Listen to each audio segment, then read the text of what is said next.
This episode of Limit Break Radio is made possible by our generous Patreon donors, including Damocles Hightide of Diablos, Shin Frostfire of Fairy, Ryu Kurokami of Gilgamesh. Thank you so much for your support. If you want to support Limit Break Radio, visit patreon.com/Limit Break Radio. And by Alamo City Comic Con, October 28th through the 30th at the Henry B. Gonzalez Convention Center in sunny San Antonio, Texas. Alamo City Comic Con celebrates the artists that entertain us through TV, movies, comics, gaming, and cosplay. For more info, including badge prices, celebrity guests, hotel accommodations, and more, visit AlamoCityComicCon.com.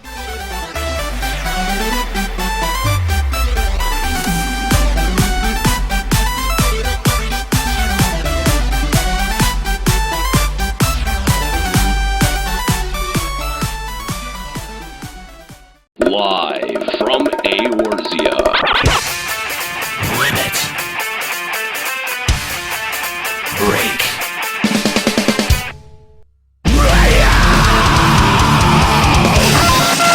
With your hosts, Nero. You don't want to go to war with me. Juxtaposition. You gotta calm down or I'm gonna have to frag you. Ascalia. We are dealing with someone here who has absolutely no life. And Nika. I am a gorgeous girl with big cans. LimitBreakRadio.com. 5, 4, 3, 2, 1. Welcome to Limit Break Radio, episode number 75. Woo, we made it to level cap. Yeah, well, that's a different game. Yeah, in And a it's not different the era. cap anymore. Yeah, that's a different level cap. Thanks for joining us here at twitch.tv/Limit Break Radio. We appreciate that you're joining us here this Sunday. You can join us every Sunday here at twitch.tv/Limit Break Radio. We are, of course, live from Eorzea. Let's kick it on over to our Eorzean studios. Guys, if you want to join us in the studio, just make a character over on the Sargentana server. You can join us at the Goblet, Plot 35th Ward.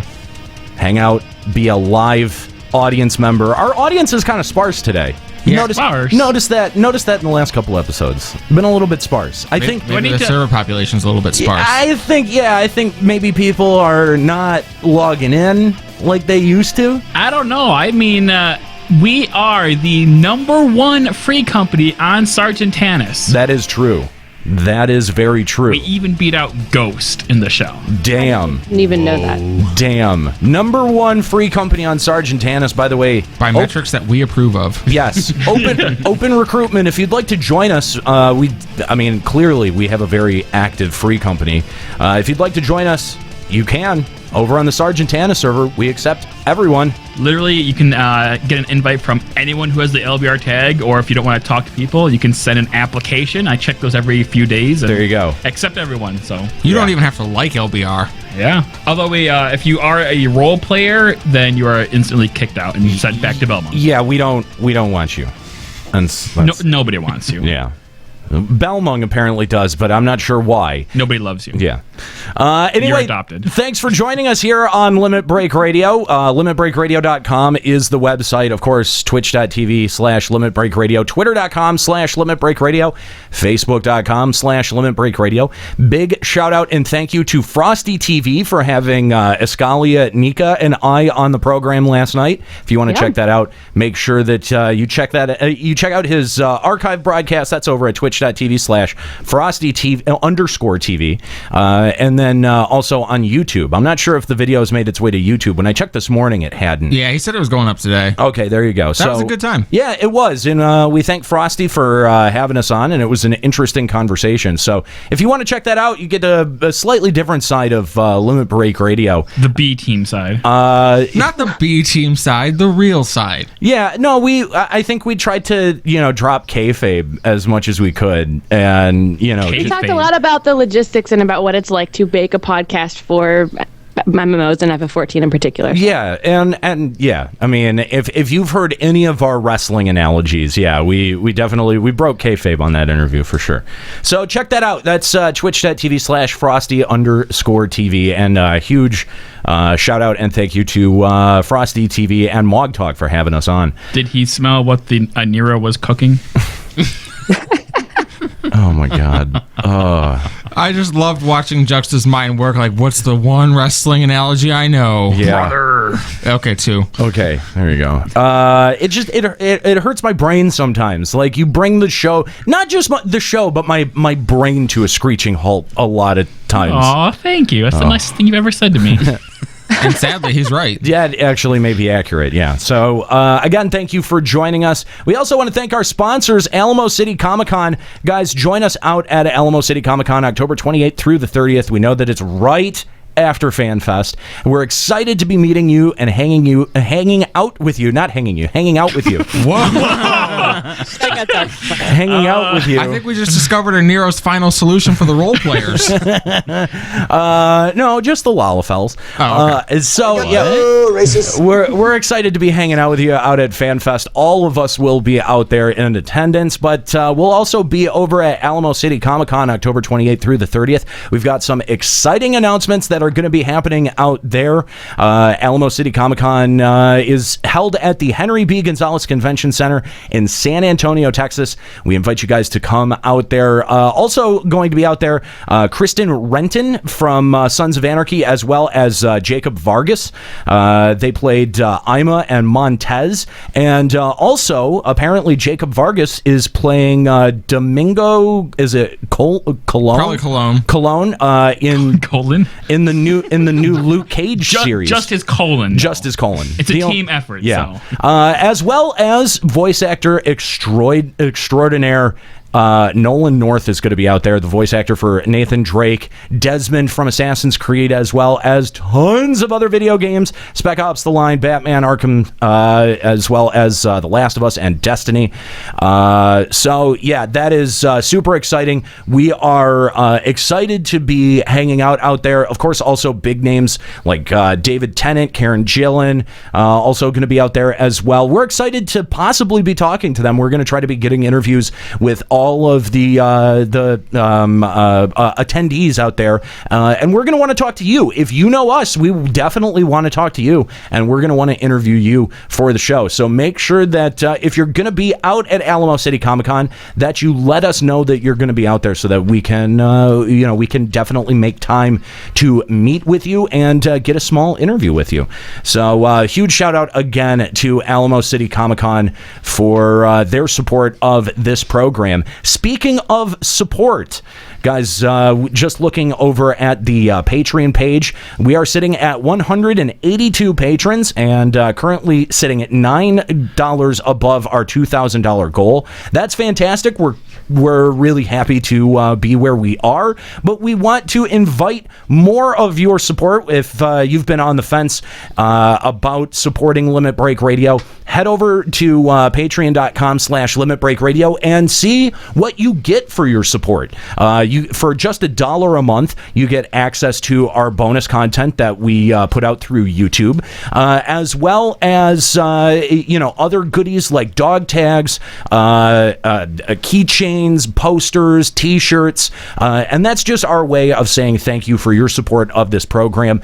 This program currently is all listener supported, except for Alamo City Comic-Con. They do help us out, but 90% of our funding comes from listeners, and so that happens over at Patreon and obviously through PayPal here live on Twitch. And we want to invite you to head on over patreon.com/Limit Break Radio and give your support today. Keep Final Encountercast running, and I feel like I should mention that we're working on something fairly big on the back end, in the background. Fairly big? I'm not sure fairly is the right word. Yeah. In the back end? It's not something that we can talk about fully just yet. That's your penis. We've realized in the couple of years that we've been doing this show that we're really good at creating content. We're not as good selling ad time for the show. We're pretty bad at that. And so that's one of the things that we're looking to change here moving forward. Again, we don't want to say a whole lot until the ink is dry, but we're excited that the changes are going to be coming, and we're excited to have you along as we move through the next phase of LBR, the Let's Be Real Podcast Network, the LBR Podcast Network, whatever you want to call it. That's what he wants to call it. Again, LBR cockwork. Patreon.com/Limit Break Radio to help support this show and the other shows that we make. If you're a fan of our content, head on over there. So, all right, let's, I guess, check out what's going on with FF14 news. This is a Limit Breaking News Update. So FF14 is going to be out at Gamescom 2016. If you live in Europe or if you're attending Gamescom, they're going to be out at the event in Cologne, Germany from August 17th to the 21st.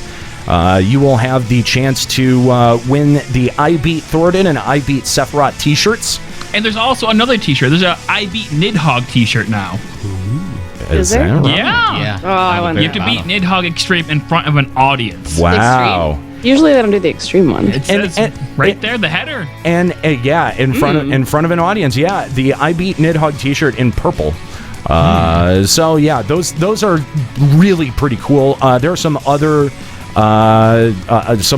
t-shirts there, some Feast t-shirts, red and blue. There's a Horde and Alliance Feast t-shirts there. Oh god, you monster. And there's also a Challenge Roulette t-shirt as well, which is pretty cool. It doesn't really make it very, I don't know, it's not that Final Fantasy like. No, not it just looking says at. winner. It just says winner, yeah. And then I beat off on the battle. I sort of want to, I feel like we could do a parody of that t-shirt with the wheel of racism. Oh, losers! Everybody. beat the racist roulette. I love it. That's right. There you go.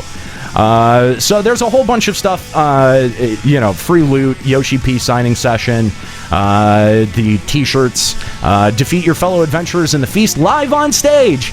I mean, a whole bunch of stuff. So if you're going to be out at Gamescom, that's, again, August 17th through the 21st in Cologne, Germany.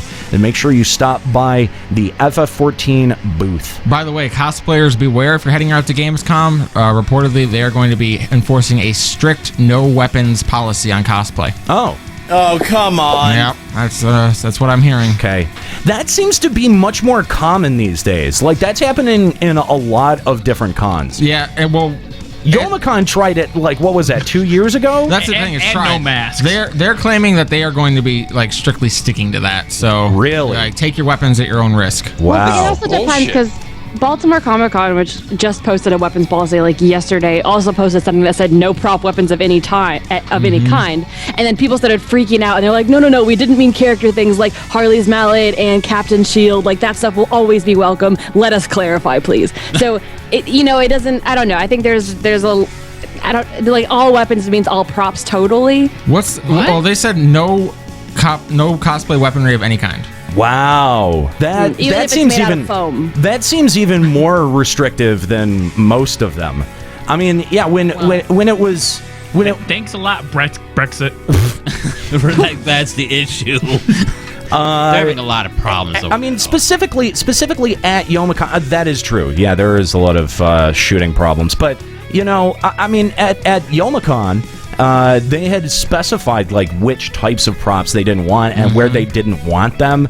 I mean, it got sort of like oddly granular when it comes to like where they were where weapons would be allowed and where they wouldn't. And Youmacon has a big convention center where other conventions are usually also taking place, like that big open circular area. Yeah, I feel like that's where a lot of normal people generally are, and a lot of businessmen might be afraid. Yeah, well, yeah, it wasn't like Rensen, they didn't allow weapons, and Kobo, they did. Was that what it was? No, it was like in the food court, they didn't allow them, and... Wait, because really? You can't just stop and go get something to eat and set your weapon down? We'll just set it outside. It was bizarre. It was so bizarre where they said they did or didn't want them. They also said like not full facial coverage. No full face masks. That's also very weird. That completely worked out. But I mean, it's Detroit. No. What do you expect? I don't know. I expect people in Detroit probably can just defend themselves at this point.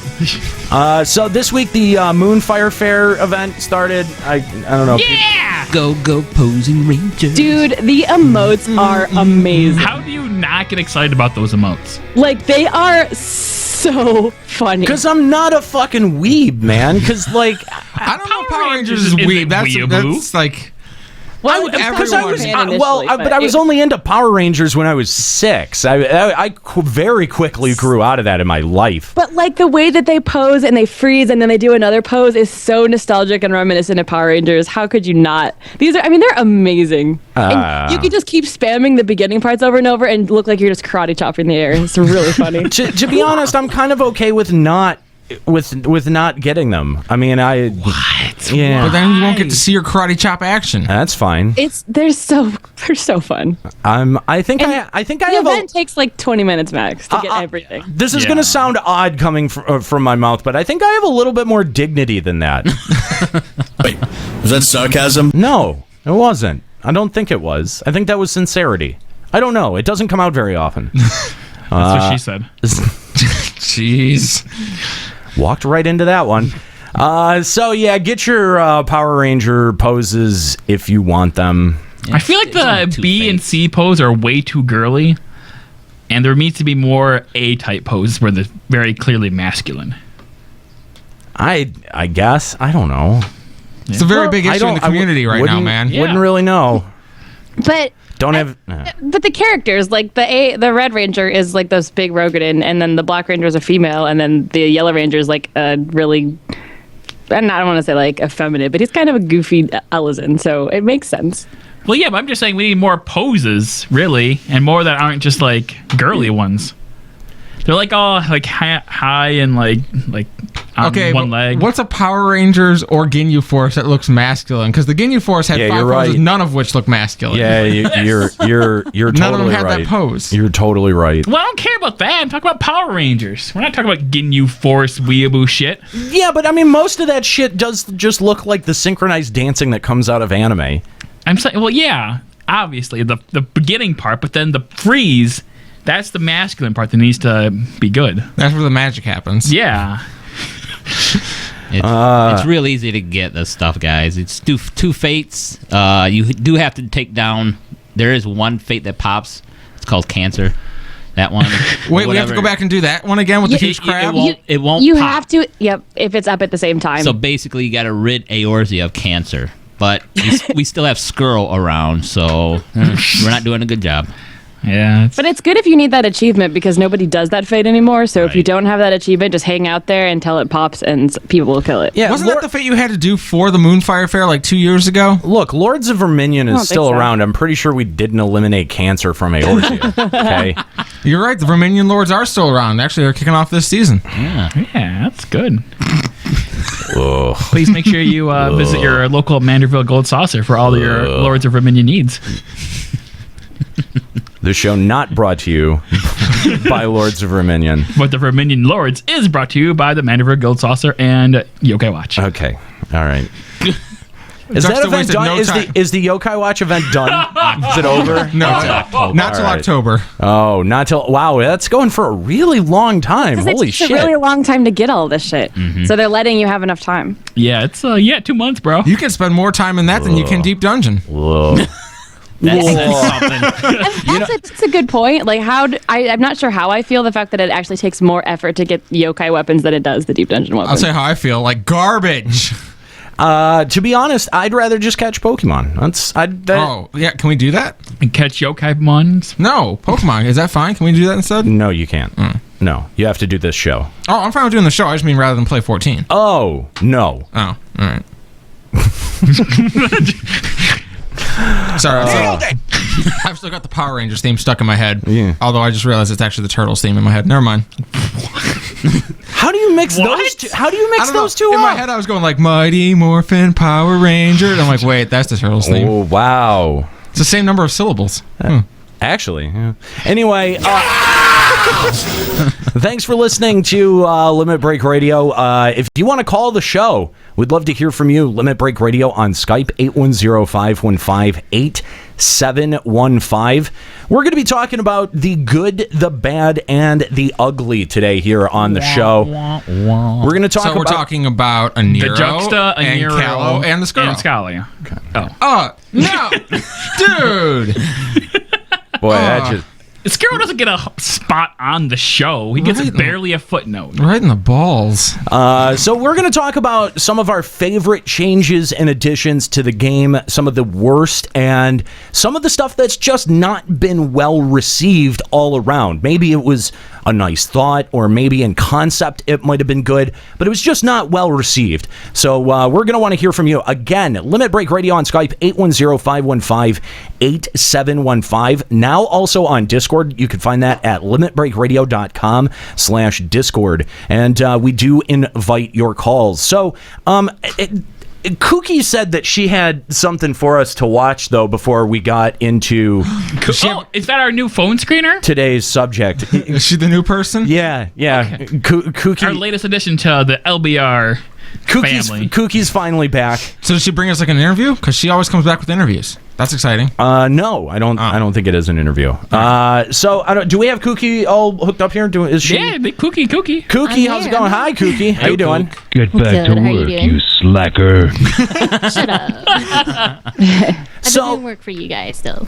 Well, we're glad for that. How was your vacation? It was great. Yeah? Had Comic-Con and have no more teenager boys here, so I'm free to do this. That's good. That's good. How was... Why are there teenage boys in the house? What? We're not going to gloss over that one. Are you filming some alternate forms of income?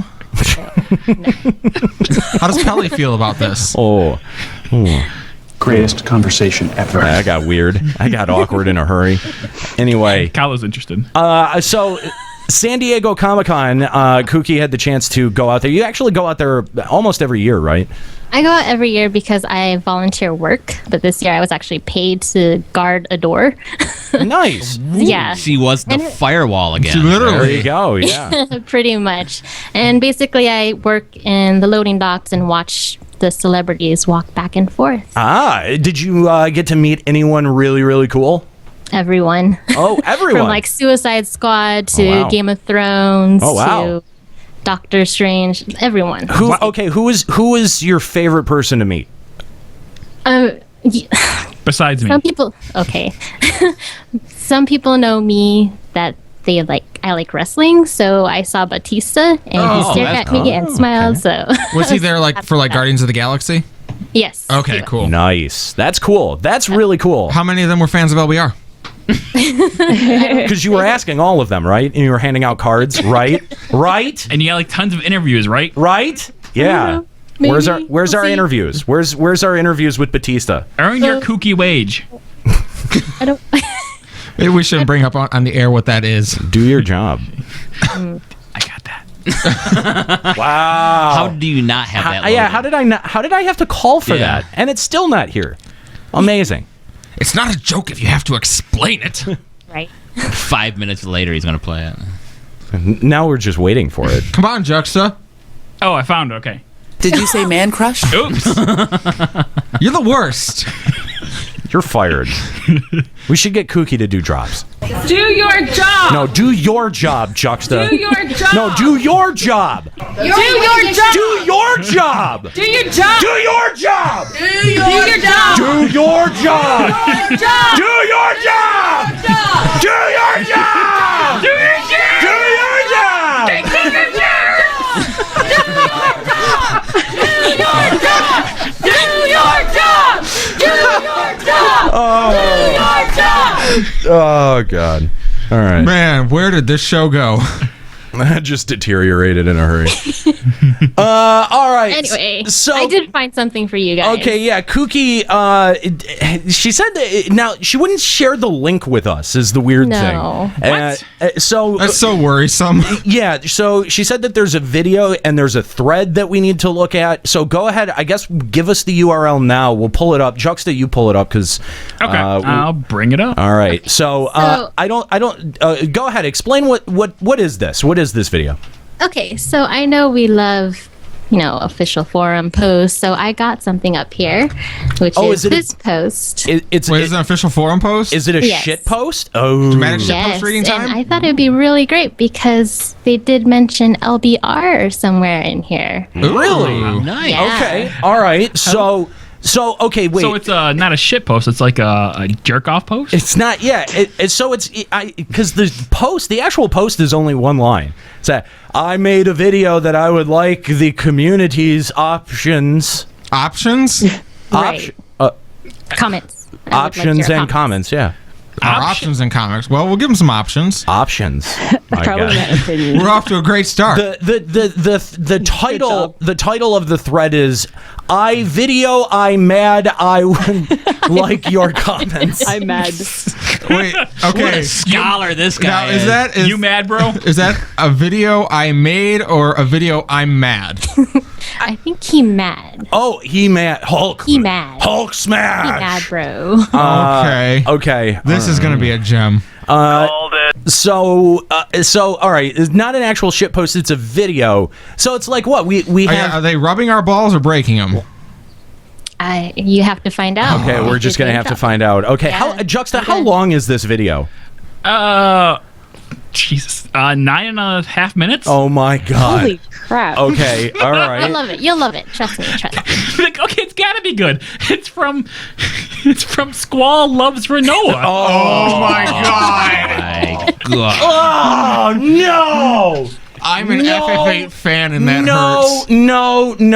Oh, wait, no. That's not your actual fucking YouTube name, is it? It's that's the. it's got a capital. Oh Squall god, Loves it Renoa. is, and he's got the FF8 cover art as his photo. That's strike 2.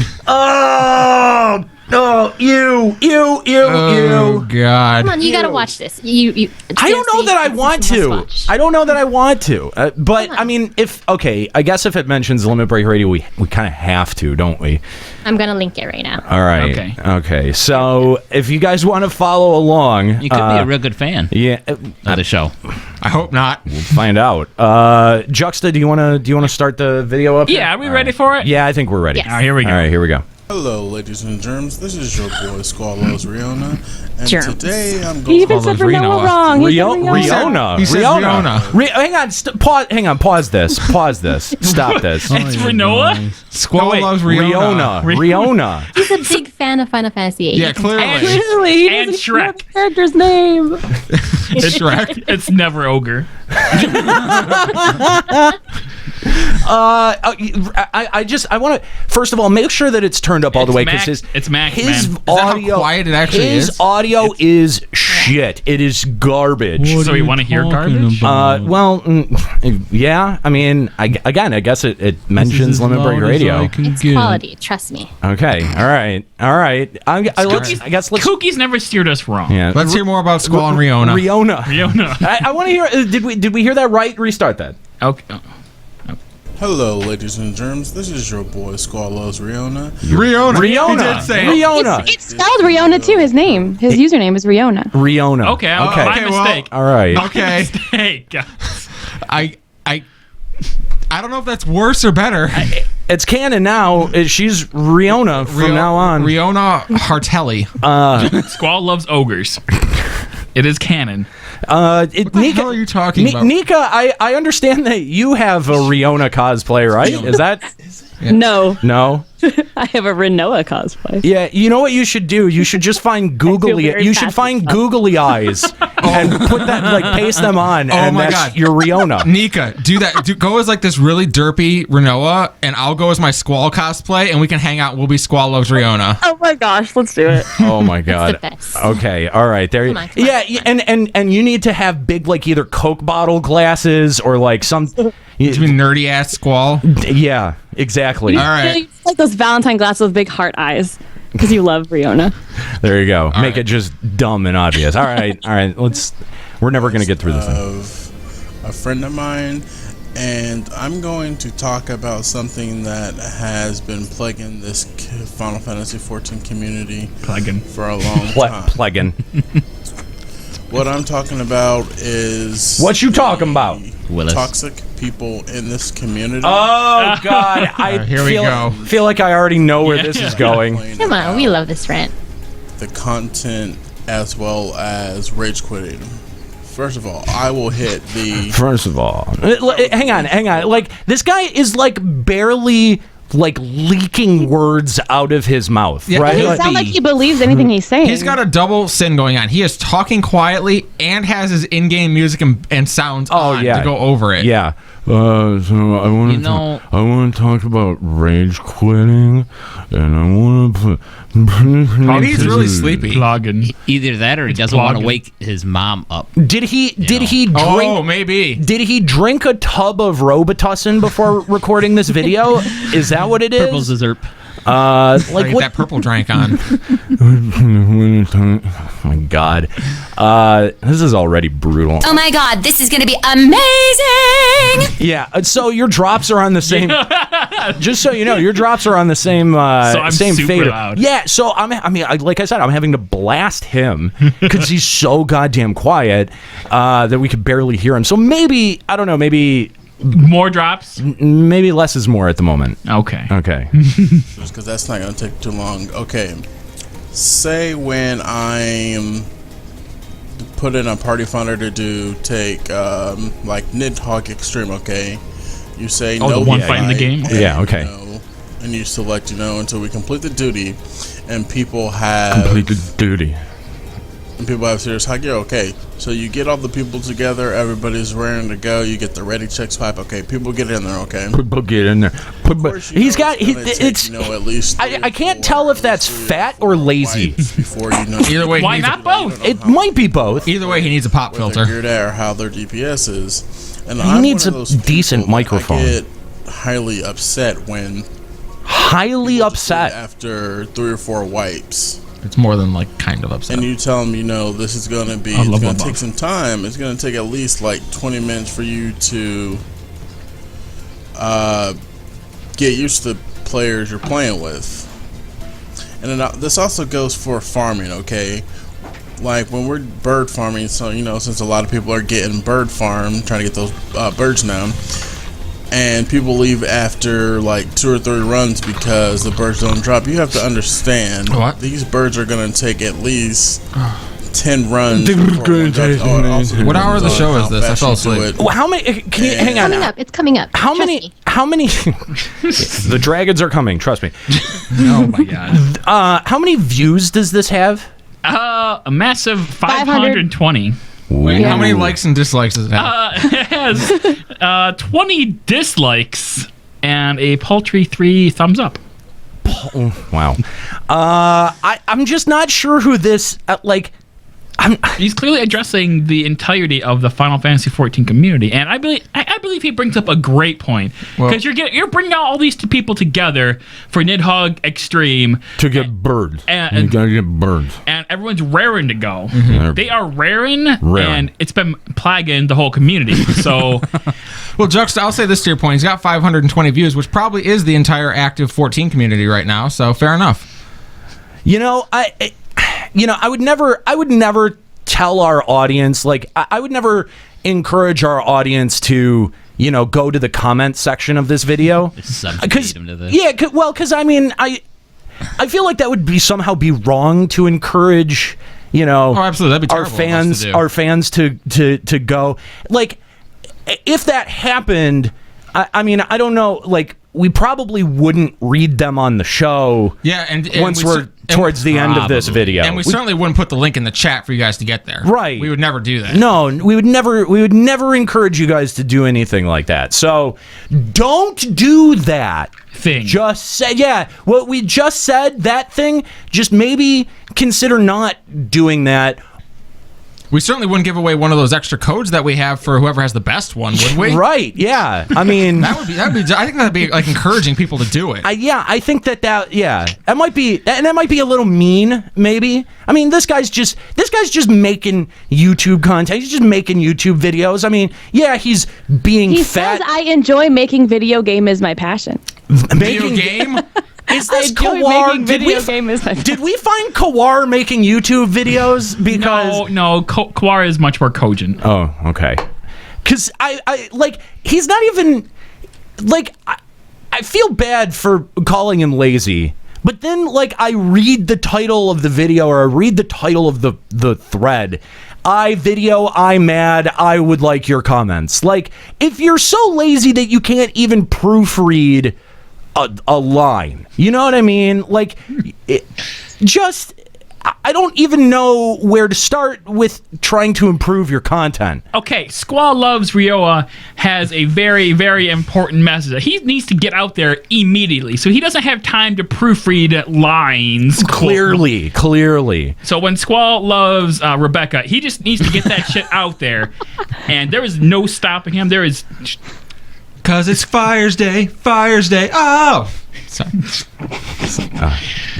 All right, I guess let's just keep. We need to power through this. We need to figure out. We're never gonna get through this. I guess the RNG. It's all on the RNG, but it's I'm RNG, getting tired of people leaving these party finders because it's not going their way, or we're not clearing it fast enough. If the thing says clear party, notifying clear party, of course there's gonna be wipes. So all of the people out there that's rage quitters, y'all need to shut up and nut up and just do the content and stop bitching. Y'all need to shut up and nut up. Thank you. That's the best. Squall loves Ryan. I totally agree. You need to shut up and nut up.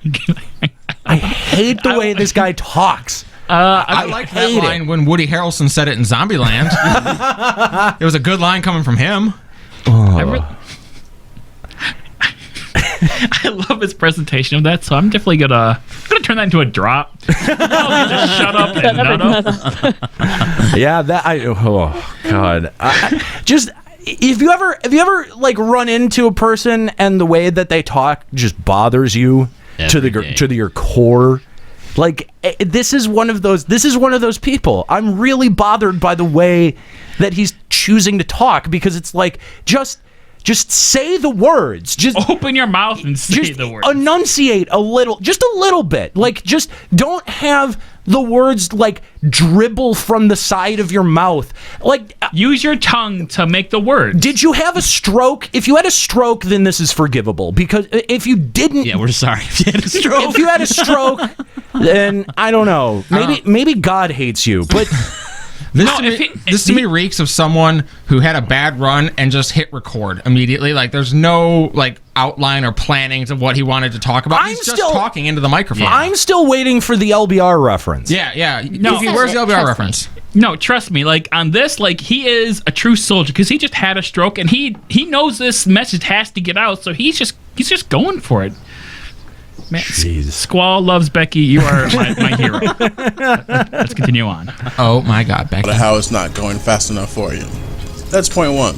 That's point one. Good point. Good point. Oh man, that misses a point too. What I would like to make is that for all of the people complain, they want the fights nerfed because they can't do it. Wait, hang on. For all the people that complain that they want the fights nerfed. This sounds like he's about to say echo us. I mean, yeah, that sounds like our get good point. Yeah.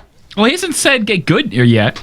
No, not yet. No, I don't. Get good. He could be like, to all the complainers saying the fights need to be nerfed, you're right. Okay, you're right. That is. I'm trying to figure out why he felt this was something that he needed to record and get out there. Like everything he said is already things people complain about. Yeah. People know this, and he made it sound like, guys, this is something that really needs to be said. It is. Everybody complains about this. To light. These are all extremely original thoughts that he just thought of. I think Ascalia's got it right. This guy had a bad night and just said, fuck it, now I'm going to hit record. But I would almost believe that if the way we're talking sounds like we have a little bit of passion in our voice. This guy just kind of sounds like this. Like as much as I want to feel bad for his experience, I can't believe him if he doesn't even feel like he's passionate about it. He just had a stroke. Give Squall Janice a freaking break here. He sounds he sounds like he is in a K-hole. Like he's been taking ketamine for 3 days. Oh my god! And he just does it like taking ketamine and playing FF14. And these are just the rambling, broken thoughts of a drug-addled mind. That's the only thing that I can come up with. I know. I mean, this would actually be entertaining though if he was like, "Man, and those fucking rage quitters! Let me tell you about them." Like if he had real passion, this would actually be entertaining. But it's. He's probably in a hospital bed right now, you assholes. Playing from a if that's the case, I apologize. However, I don't think that's the case. So agree with what Yoshi P said. How he told us how we need to get good. Wait, what? What? Hang on. Roll that back. Could you say that again out loud? He has a Patreon. Why? Why? Clearly for his stroke. He has to pay his medical. Maybe it should be a That's not what GoFundMe. Patreons are for. Patreons are for producing content. Is he making videos regularly? He is producing strokes. It says Squall Loves Rihanna is creating gameplay videos. He's making the finest in blood clot to brain crunching technology. He's making Diddy Kong Racing videos. Oh god. Well, apparently episodes 3, 4, and 5 on his YouTube channel. I'm sure that they're just as compelling as this too. He's probably really animated on that I clicked on Diddy Kong Racing episode 5 with a rant. with a rant. Oh good. Oh good. What the heck are you gonna rant about Diddy Kong Racing in 2016? I love Diddy Kong Racing. Let me tell you about the bullshit that is getting drumstick. This guy just appears as a frog and you gotta run his fat ass over and then you can race as him. What kind of bullshit is that? Oh my god. Real relevant content you're making there. Squall Loves Rihanna? Why? It really... that either had to be a purposeful decision or he really does not... I think he really doesn't know. I can tell you from a cosplayer of Renoa, I have been called Rihanna before. No. I don't know what I hate more. I don't know if I hate that explanation more or that he tried to get Squall Loves Renoa and it was taken... And so he just went with Rihanna instead, saying close enough. See, yeah, that's what I was thinking. All the time. That's what I was thinking. Yeah. Hey everyone, XX Cloud Sephiroth XX talking to you. This is Squall Loves Tifa, and I love this burning. I've actually been called taste Tifa in my nose, and I'm going to talk about Diddy Kong Racing. Okay, so wait, he had said get good. I want to hear what the context was. Rewind that. Yeah, rewind that. Rewind that. Let's go. I agree with what Yoshi P said, how he told us how we need to get good. They can make content. Is that... Hey! Hang on. Is that what... Yoshi P for our thing? Yoshi P, get good, 2016. I mean, there was a big thing after that one post where he basically said, I'm not changing some of this content. Yeah, he said it's working as Yoshi intended. Said good. Yeah. Working as intended is not the same thing as get good. Yeah. But there was a huge meme that went around for a while. Yeah, that was like, Yoshi told everyone to get good, guys. Except to be fair, even we kind of said he stole it from us. Yeah, but this video was posted 1 month ago. That was way longer than 1 month ago.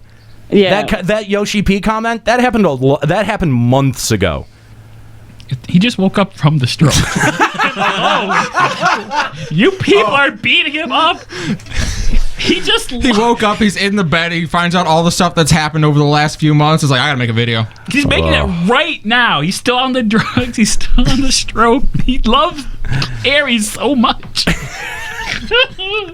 Oh god. All right. So apparently Yoshi P said get good. Let's move on. All right. Content as hard as they want to. In my opinion, I like the harder the content. I mean, I know maybe in my opinion, I may not get it when it first come out, but I'll keep practicing until I get it. That's fine. And I'm one of those people, like, I will sit in an instance or raid or whatever, boss fight, and sit there for hours upon hours until I get it down and clear it. Or until other people leave. I remember doing people leave because Garuda. You're having a stroke. When Garuda Extreme, when those were still irrelevant, I had sitting there for when they were still when Garuda Extreme was still irrelevant, as opposed to now when it's very relevant. Right. Everyone's doing Garuda Extreme. I actually feel kind of bad for this guy. I do too. We're beating the tar out of him right now for his video. And he hasn't even slated us I'm yet. not sure why. Kooky brought this to the table. I'm not like I feel like I started off a bit defensive, and maybe I shouldn't have been. Feel all dark star in here all of a sudden. Oh, why does it feel all dark star in here all of a sudden? Somebody had that name on the show. Yeah, He who shall not be named. Squall loves Dark Star. Speaking of people who they should start a show together. That would be a good show. Speaking of people who don't appear on the show anymore, I wish Callow was here for this. He would tear into it. Who are you talking about? I don't remember that there guy. There was that one guy who talked a lot. No. Gamer? Oh yeah, him. Sorry, I had the wrong name. Okay. Yeah. Tom too? Well, No. he talked a lot. Yeah. Anyway. Joe Never. Yeah. Let's get him back on. Hours upon hours trying to get that thing done, and I finally got it done. Get that thing done. He got it done. And Gotta get that thing done. Of me just sitting I have there a drop going for that, through but I many can't use different groups and finally getting it down. And especially when it came to the ponies, I waited 10 months to get my first pony. I would be in there for hours and hours and hours. And ponies. To luckily get, hopefully just get one drop, and then everybody's like, oh, we're going to leave. But, you know, I was just getting sick and tired of people bitching, moaning, griping, complaining about, oh, they need to nerf the content. It's too hard. Stop being a bunch of little bitches. Hell yeah. Stop being a bunch of little bitches. And I really hate the toxicity in this game too. Yeah, toxicity is a real problem. And so you're you bitches. quit being bitches. Oh my god. Do the content the way the content was made.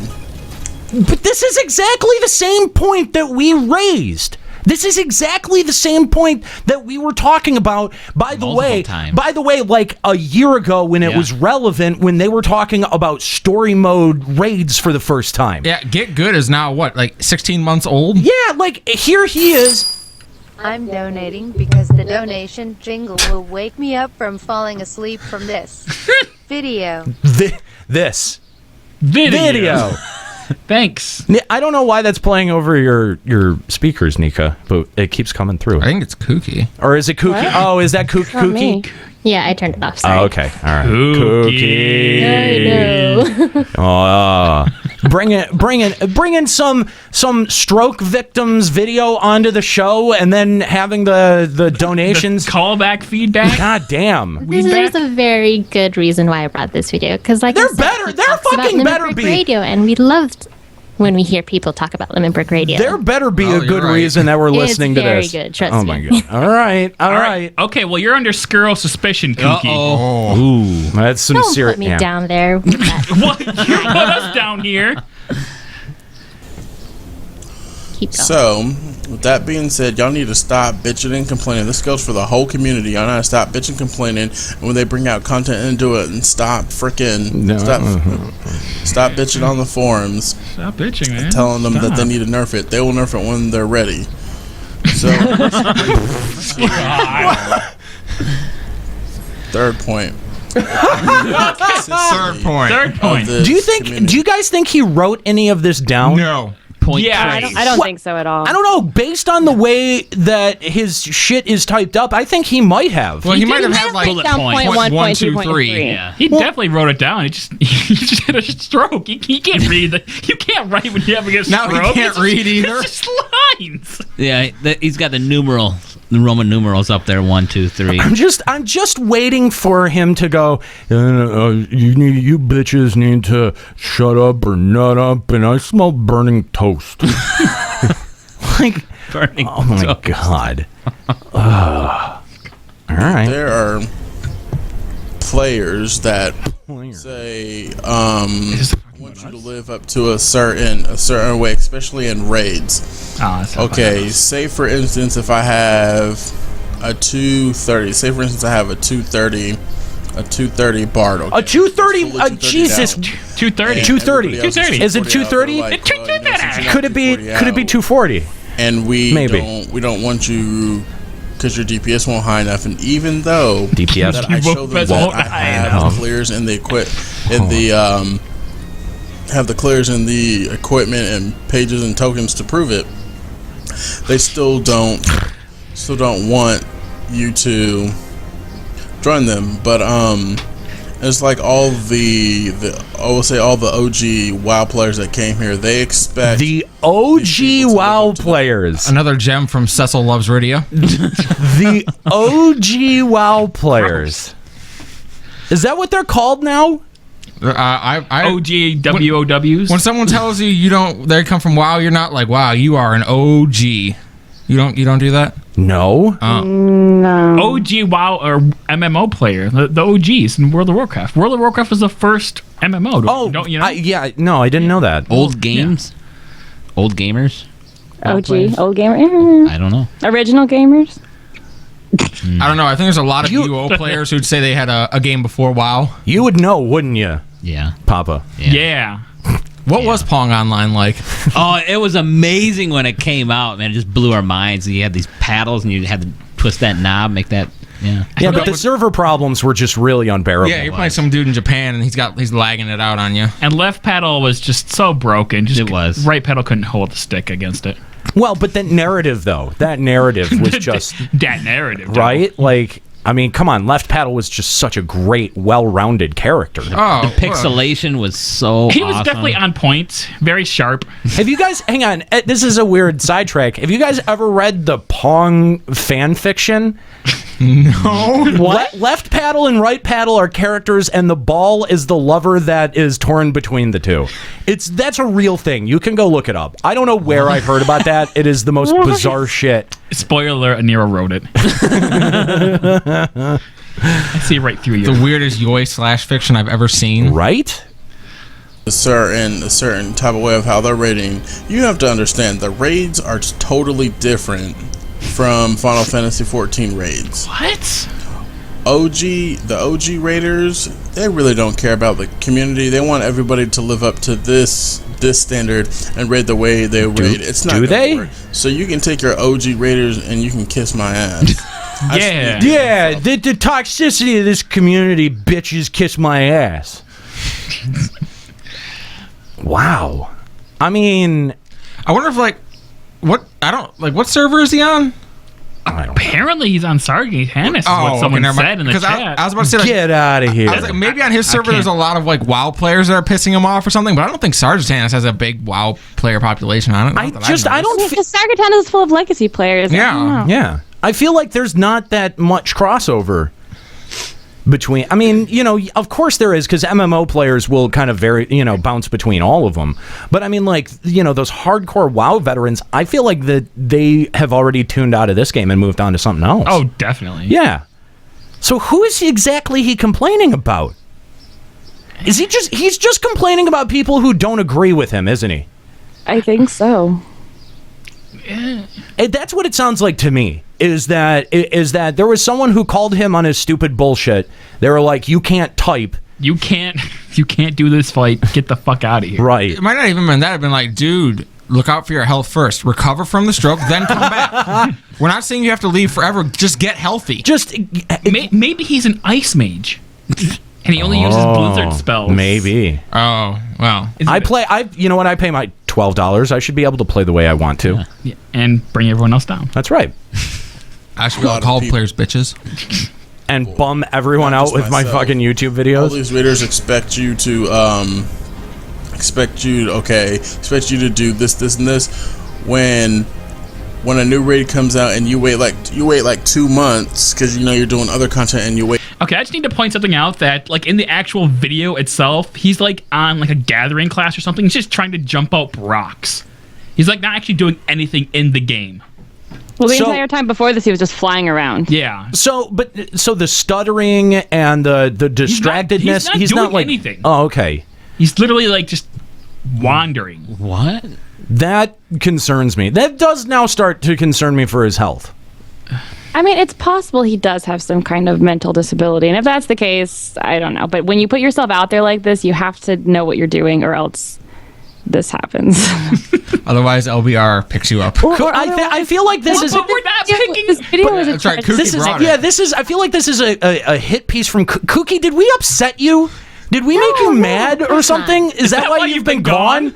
No, of course not. Why would that happen? She leaves for 2 weeks and is like, all right, I finally have the ammunition I need to come back. What a troll. Yeah. I'm going to bring LBR down from the inside. Kooky. God damn. You'll like this. We're sorry. It helps. Okay. 2 months and you want to finally get into Reading because you're finally geared enough, and they're like, oh well, you don't have the experience. Well, how are they gonna get the experience if they don't get in? You allow them to get into the raid, even though you've cleared it. You can still help them out and walk them through the fight. This is such an original point that nobody's ever made before. Is just put a party finder for learn parties, learn in the fight. I'm one of those people. I would rather sacrifice my own. Can he finish a thought? Like he'll get like it's, if you think of it like a computer processing bar, it's like he gets to like 88% of a thought and then it starts like downloading another file. Like it skips and it goes to like defrag, dude. Dude, it's so hard to follow. I'm like, you think he's really high? He could be. He might be. That morphine, that would be excusable at least if he was just stoned out of his gourd. That could be.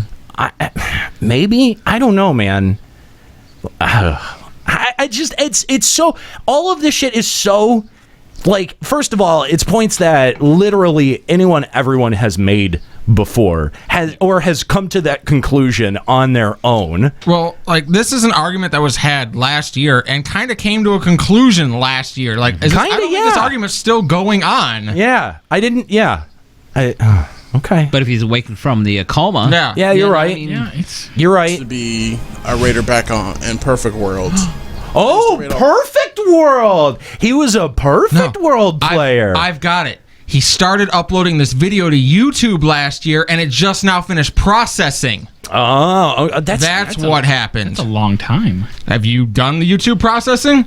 Yes. It takes forever. Lately, there's been a lot of errors. Yeah. Dude, Perfect World. I had forgot that was a game.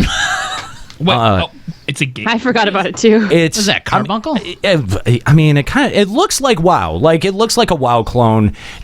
Perfect World was one of those MMOs that was so unnotable that I don't know who talks about it. I don't know that I've ever met a Perfect World player ever. Oh my god. This game looks awful. It doesn't it though? It looks absolutely terrible. Never even heard of it. I feel like you have to be some kind of stupid to plug that much amount of time if you're a raider in Perfect World. Well, what is a raider in Perfect World? That could just be someone who plays Perfect World. Well, anymore. I like this girl who's like all like strewn about sexily, and she has a tail and has ears, and her tits are flopping out. What? I thought that was a League of Legends character for a second. Isn't that BNS? No, it's not. It looks like one, though. Oh god! I'm just watching a video of the combat from Perfect World, and it looks that is rough, not good. Anyway, okay, all right. I think that says a lot about him. I think it does. That speaks volumes. All the time, but I would rather sacrifice my own rating now. So like, I don't rate a lot like that, but I would sacrifice my own stuff to help people out that want to learn the content, that want to do the farms, that want to learn the raids. It was like the other day, a certain person came to me and said, hey, will you do this bird farm with me, because I want to get the bird. I was like, fine. Everyone's good friend, certain person. And I can also get tombstones, even though it's not a lot. 20 tombstones is better than no tombstones at all. And we spent like, is that true? Okay, yeah, and he just said, and I spent like 5 hours for 20 tombstones. That is because 4 20 is better tombstones than an 0, hour. not in 5 hours. No, 4 an hour? I don't think so. That's gambler's fallacy. Yeah. I mean, I've invested so much time in this. I mean, I've got to just keep going. I should not talk because I had a 10-year relationship that was based on that logic. I've plugged so much time into this that if I gave up now, I might actually be happy. Okay. Just so I know, are you talking about Ultima Online, FF11, or your girlfriend? My girlfriend. Okay, just making sure. Yeah. A literal person, yes. Yeah, an actual person. Although FF11 did feel kind of like that as well. Sometimes. Yeah, except 1K XP an hour is better than no XP per hour. Except FF11 is like that ex-girlfriend that you can still call and hook up with every once in a while, and it's not the worst thing ever. Yeah, you're kind of like, oh, I see why we don't date anymore, but I could hang out with you. Yeah. Because you've never loved me. You will continue to never love me. And I'm okay with that. But they'll fuck you. Yeah, there's fucking. Well, you're on a much more mature level with it. You understand what the deal is. Yeah. You're not expecting more. That's okay. I think that's okay. You just take it up the butt a couple times and then move on with your life again. Well, because, yes, FF11 is the dominant. Does the fucking. Yes. Oh, and FF11 is definitely into butt stuff. FF11 is the top, for sure. 100%. Hours just on a bird farm. And you gotta think about it. You gotta think about the bird farms in you gotta think about it. Like 10 minutes, boom. Those 10 minutes does add up a lot. But anyways, back on to my next point. I just get sick and tired of all these toxic players out there. Oh, here we go. Okay, I feel like this may be us. All the new players that come in, and that they don't want to give them the time or the day to help them get stuff done. Right. Okay. And carry me. More points that we've made. Carry there me. is one person or people in the community that are the most toxic players. I listen to a lot of their podcasts. And yeah, you can probably already tell it's probably LBR. Yeah. Oh snap! There it is. There it is. Okay, now I don't feel bad for an iota of that. Okay. By the way, an iota of that. You all can't see into our rooms, but as he was like building up to that, the smile on our faces was just getting bigger and bigger. We're like, yes, here he comes. Yeah. There it is. Now we're justified. Hey, that's great. Nailed it. All right, so Kooky does love us. Let's hear why. Yeah, why do we suck? Why is LBR? Let's be the bigger person. Try not to talk over him too much. Okay. When he makes his point. Let's do that. Very cogent. All right, we'll try. LBR are some of the most toxic players in this community. If it was my choice, I would shut them down because they like to hypocrite. They like to say one thing and then hypocrite. They like to say one thing and then hypocrite. And then hypocrite. Hypocrite is a verb now. Gosh. Nika, quit hypocriting. I'm sorry. Why are you hypocriting all over this show? I don't understand that. I can't help it. I went to the bathroom the other night and I just hypocrite all over the walls. Made Kyle clean that shit up. Is that why he was in a bad mood the other night? Yeah. Did he just get a hypocritical hit on us? Oh! Boom! Boom! I got jokes for days, son. Days. Got punned on. Too hypocrite to quit. Thank you, Ryoku. That was a gem. Oh my god. Okay, so, but if it was up to him, we'd be shut down. This show would be shut down. I'd like to know under what authority he would be acting. The SEFEC. Or FCC. The Square Enix Federal Trade Commission. The Federal Podcast FCC, right? How exactly does he plan? Like, if I was in charge, what would you be in charge of exactly? He'll do a petition, change.org. Oh, please. It would be the happiest day of my life to see that. Please. Can that happen? Like please? Squall loves Riley, whatever it is. If you make a change.org petition to get us shut down, I will sign it. I'll probably sign it. Yeah, absolutely. We will link it on our website so many people will sign it. Oh my god, we will tweet that shit out. This is just the most bizarre. What the if it was up to him, well, I mean, I guess I'm glad that it's not. Yeah, thank God. I know, we would have been gone a month ago. I still think about all that power that he would have if it was up to him. So like, if he had that power, I feel like what he's wishing for is the power to decide who lives and who dies. Yeah. Or to decide who can be on the internet and who can't. Well, no, I just feel like there's a final solution here for Limit Break Radio that he's sort of driving at. He's goose stepping his way towards. I don't know, maybe that's None of us are taking the train out to FanFest, are we? Could go badly for us. Oh my God. Oh my God. That was Ascalia one. Oh, yeah, Ascalia, we're going to actually credit you with that joke. That one's yours. Keep it, buddy. Yeah. Gold star for you there, buddy. That's what it takes. Oh, my God.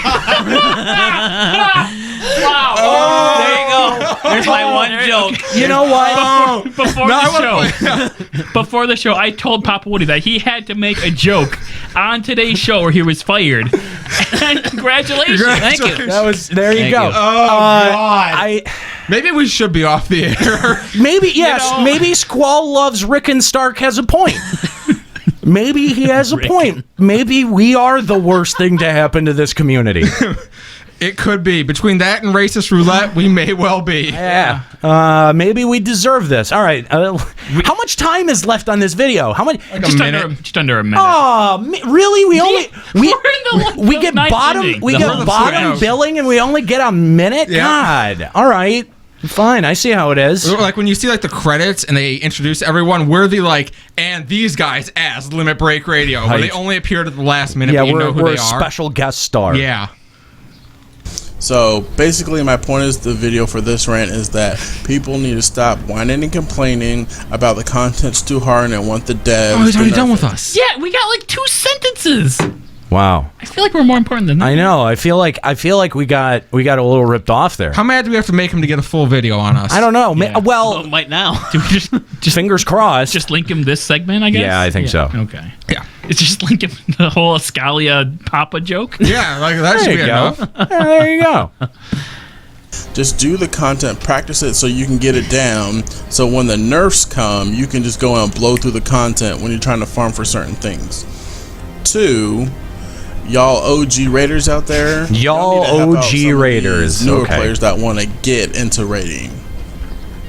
No, you don't. And 3, the toxicity of this. Toxicity.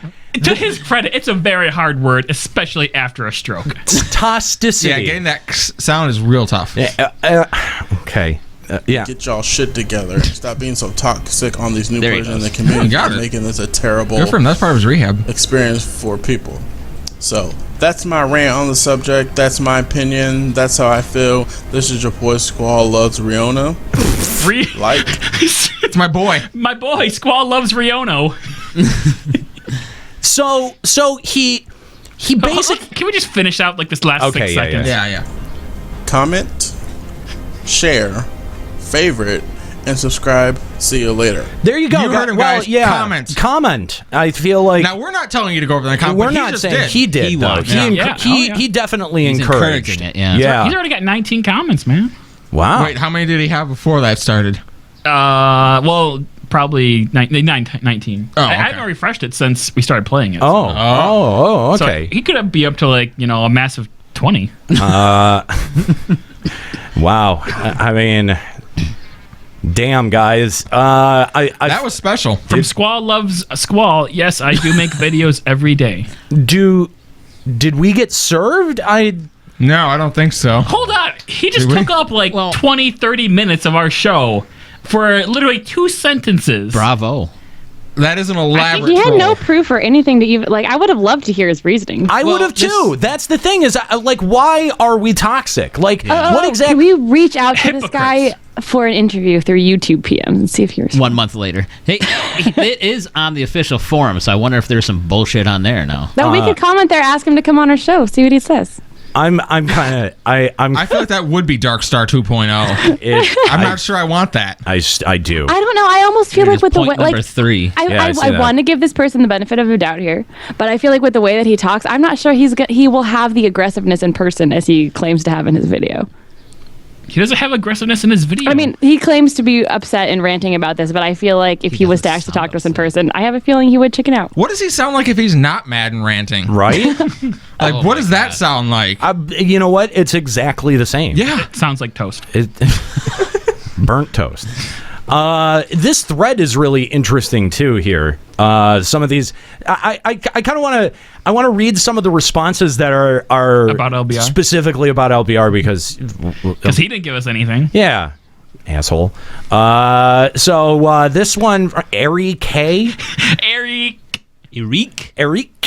K. Okay, all right. So he addresses all of the points, and then he comes down to number 4. LBR. As far as I can remember, LBR are very toxic. Very toxic. But I do at one point, Aniro, one of the guys running LBR, went to Reddit and had a conversation with quite a few people after there was this whole campaign of him being toxic and a lot of other stuff that he said was extremely negative. I'm not going to list it here for fear of being banned, but it was it was extreme stuff. That's a pretty reasonable fear on the official forums. I guess. I think Nell is banned from the official forums. I think Nell is. Nell. I think you're right. Yeah. Yeah. You can get banned for anything. At this point, the best thing I can recommend is to just ignore it. If you're on the same server as LBR, just blacklist them and cut them out of your life. Blacklist the biggest FC on the server. That's right. Every one of us. Same as point 3 of 1, which was toxicity and rage quitting. And bullshit. Yeah. Just don't waste your breath on them. The more people that ignore them, the less likely they are to stick around. That's not true. Not. Promise you will stick around no matter what you do. That it's is hopeless for you. Yeah, that's empirically not true. We're like that seam that's on your hand after you jerk off. You try to wipe that off with water. No, buddy. 3 hours later, you'll be crumbling that shit off like it's frickin' sugar. How does Callow live with you? Yeah. I like this one. Who the hell is LBR? That's awesome. Yeah, pretty much. And then right below them, Limit Break Radio. Thanks to the OP, I'm actually listening to them. Yay! Shout out Beetle. Thank you.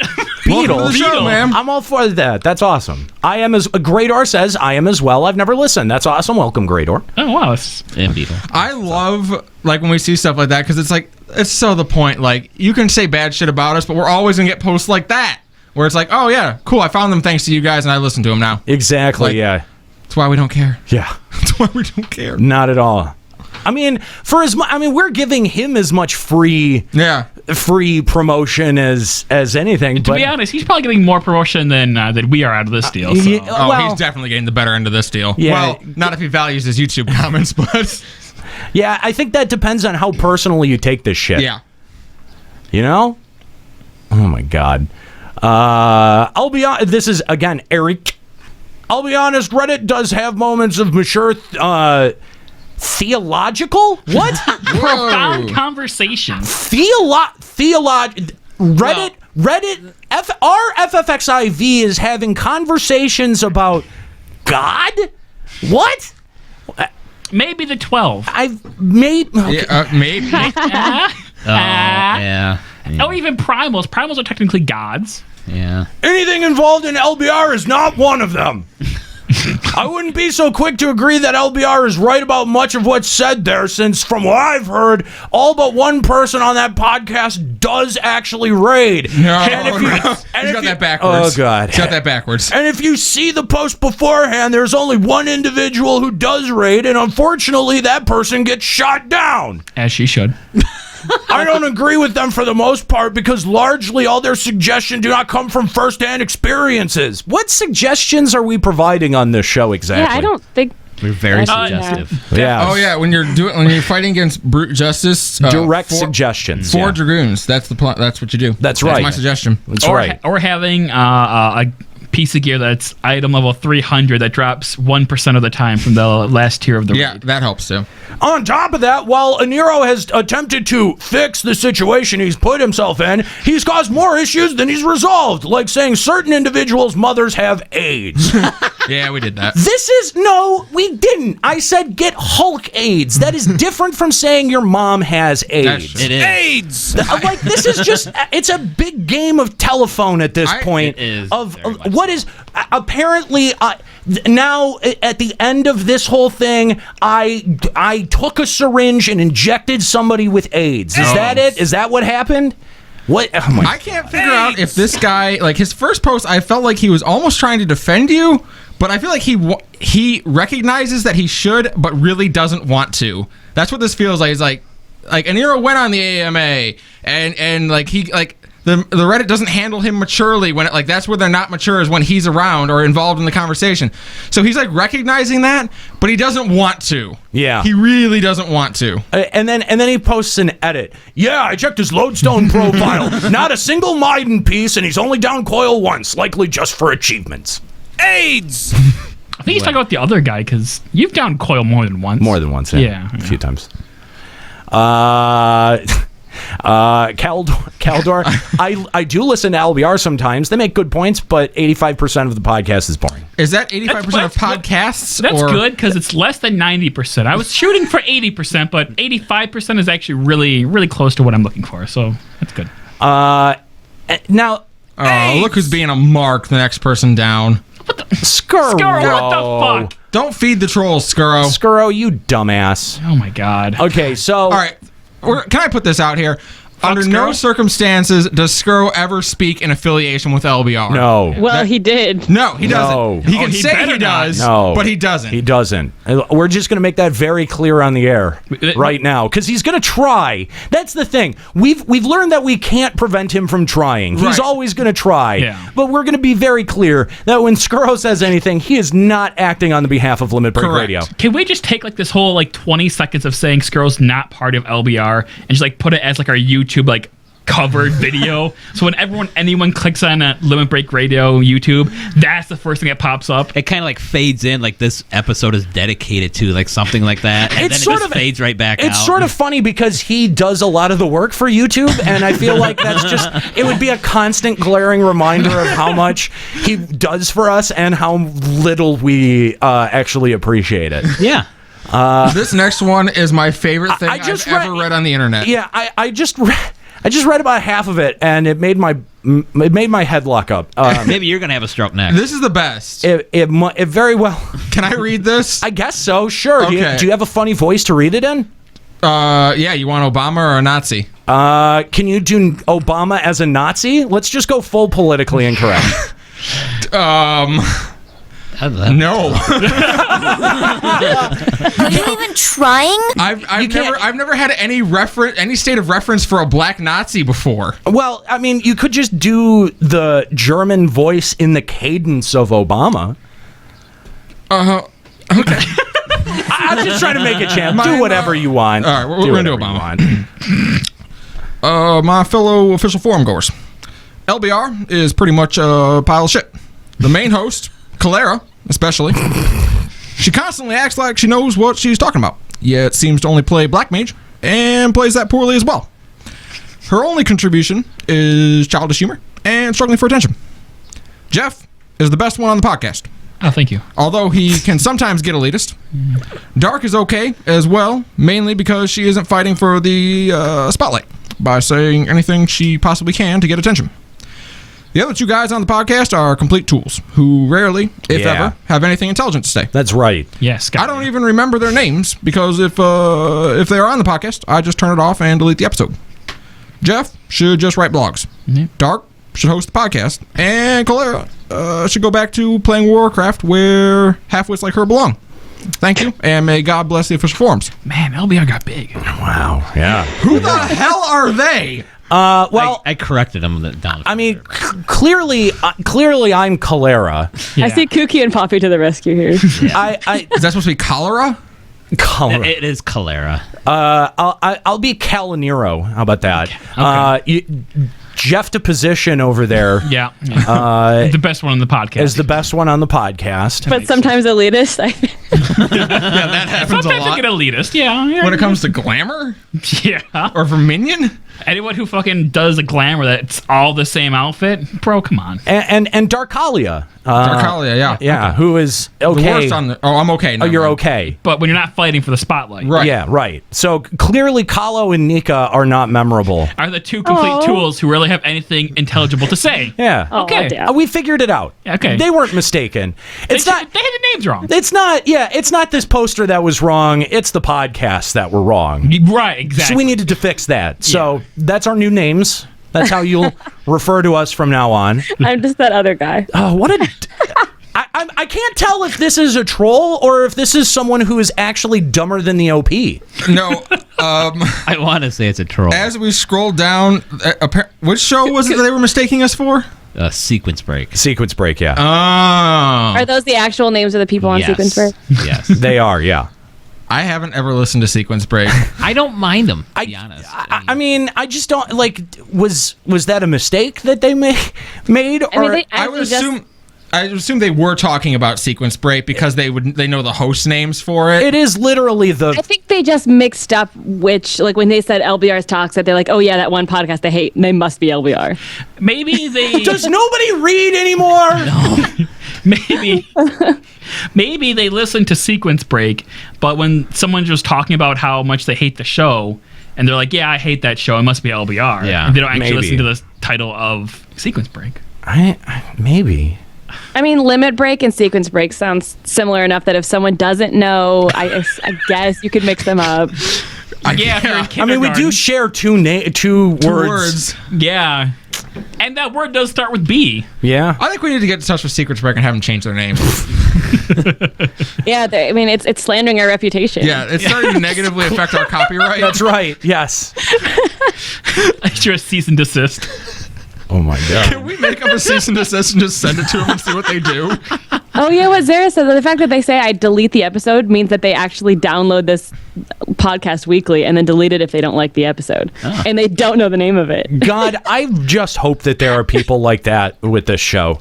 That they're like, oh, Nero's on this podcast again? Delete. But yeah, I'm listening to He's going to get to listen to one episode. Yeah, there's one episode that you weren't on, so that's the only one they can listen to. They just listen to that over and over and over again. What could be? What could be? Oh my God. Please let Nero get that new job. So there you go. So Squall loves... Squall loves Squall. Riley. God damn. This guy. Hello, ladies and germs. Hello. Ladies and germs, I know. Like, come on. That was remarkable. Yeah, I think he's from Virginia. What? No, I mean, that's the dialect he has, Virginia, Carolinas area. Well, that was a huge waste of time. This is funny. No, he said he was on Sargatanas. What's his character's name? We could probably check in the official. No witch hunting. No witch hunting. Squall. It's clearly Squall loves Riona. It's Squall space loves comma or apostrophe Riona probably. No, it's something else. You want me to say it on the air? I mean, we've already linked the thread so people can go and find it easily enough. So I do want to look there are some comments here that I want to read on the YouTube video. Like this one, it's a little confusing from Delta X. Apparently from 2 minutes ago, by the way. You should quit video games for like ever. LBR is trash, however. You were able to make them sound like a gold swan. How did you accomplish this? Simply put, you have the mental capacity of a raisin. Porky Pig sounds more compelling than this pointless drivel. Go back or actually attend an educational institution near you.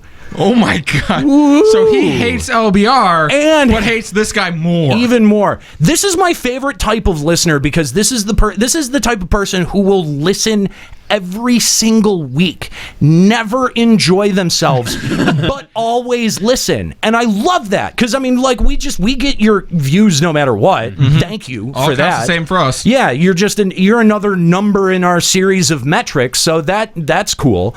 But at the same time, like to know that the things that I say actually like bug you on a real like human level, but you keep coming back for some reason. It just entertains the living shit out of me. I love it. You're dealing with someone here who has absolutely no life. You'd have made a great 11 player. Oh, God. But Squall loves Riona replies 59 seconds ago. I will never quit. So have fun with that, buddy. You made my day with this post. Bring the hate. I love it. Oh, you're about to be thrilled. Well, that was dumb. I don't know that you want to. Okay. I mean, he loves it, so yeah, he's about to be real happy. I guess.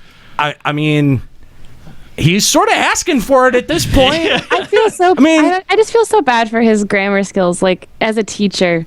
Like just seeing him say, I feel a curtain way about things. Like literally spelled it curtain. Do ya? I do. As a teacher, my heart hurts for this guy. Clearly, his teachers have failed him. Wait, does it hurt for him or because of him? I hurt for him as a teacher. I want to bring him into my kindergarten classroom. I feel so bad. Like my eyes are hurting reading some of these comments. I mean, I feel like he could benefit from a shapes and colors refresher. You know, like triangles don't go in squares. Yeah. You think he'd stick to the no Pokemon Go rule? Or no Pokemon cards rule? Yeah. I don't know. Nika's I don't know, a stickler Nika. about that. I feel like he might be a slight disruption. Dude, I almost feel bad beating up on him, but like he literally asked for it. Called us out, and he called us out by name. So, I mean, what are we supposed like? What that puts us in a position where we sort of have to say something. By the way, Kooky, thank you for bringing up this video. It's despite the long time of us giving you crap over it. Yeah, well, it definitely paid off there. So I know you guys like it. Yeah. Thank you, Kooky. We won't doubt you so much next time. So you have done well. We're gonna let you go, and we're gonna let you get back to the phones. Some calls. Yeah, I'm sure that do some work. I hope that we do. I hope that there's someone mad out there that wants to yell at us for. I hope Squall calls him. Being Should I big tweet ol' him out right now? meanies. I don't know if he want. I don't give a shit. He's obviously online. So. I mean, yeah. He just replied. So. He's being, you could have him on and he can talk like this and just mumble the whole time. Ask him to come on the show. Yeah. We'd love to hear from him. I guess I guess it would be fair. It would be fair if we did that. Anyway, Kook, thanks for bringing this up.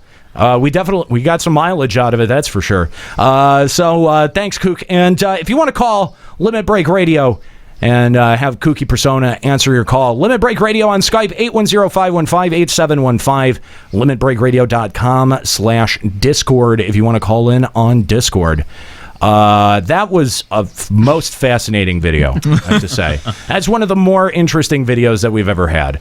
But I'd love to know why we're toxic. Like, what did we do? Because this video went up July 4th. What have we done exactly since July 4th that has been so toxic? Well, July 4th, wasn't that right after we did Whose Fantasy Is It Anyway? Yes. Like our least toxic thing we've ever done? I was in Japan during that. Yeah. I mean, he might have a chip on his shoulder from us for a very long time. I mean, clearly things were the most toxic community in the entire game, not just on our server, but literally the entire game. But remember, if it were up to him, he would shut us down.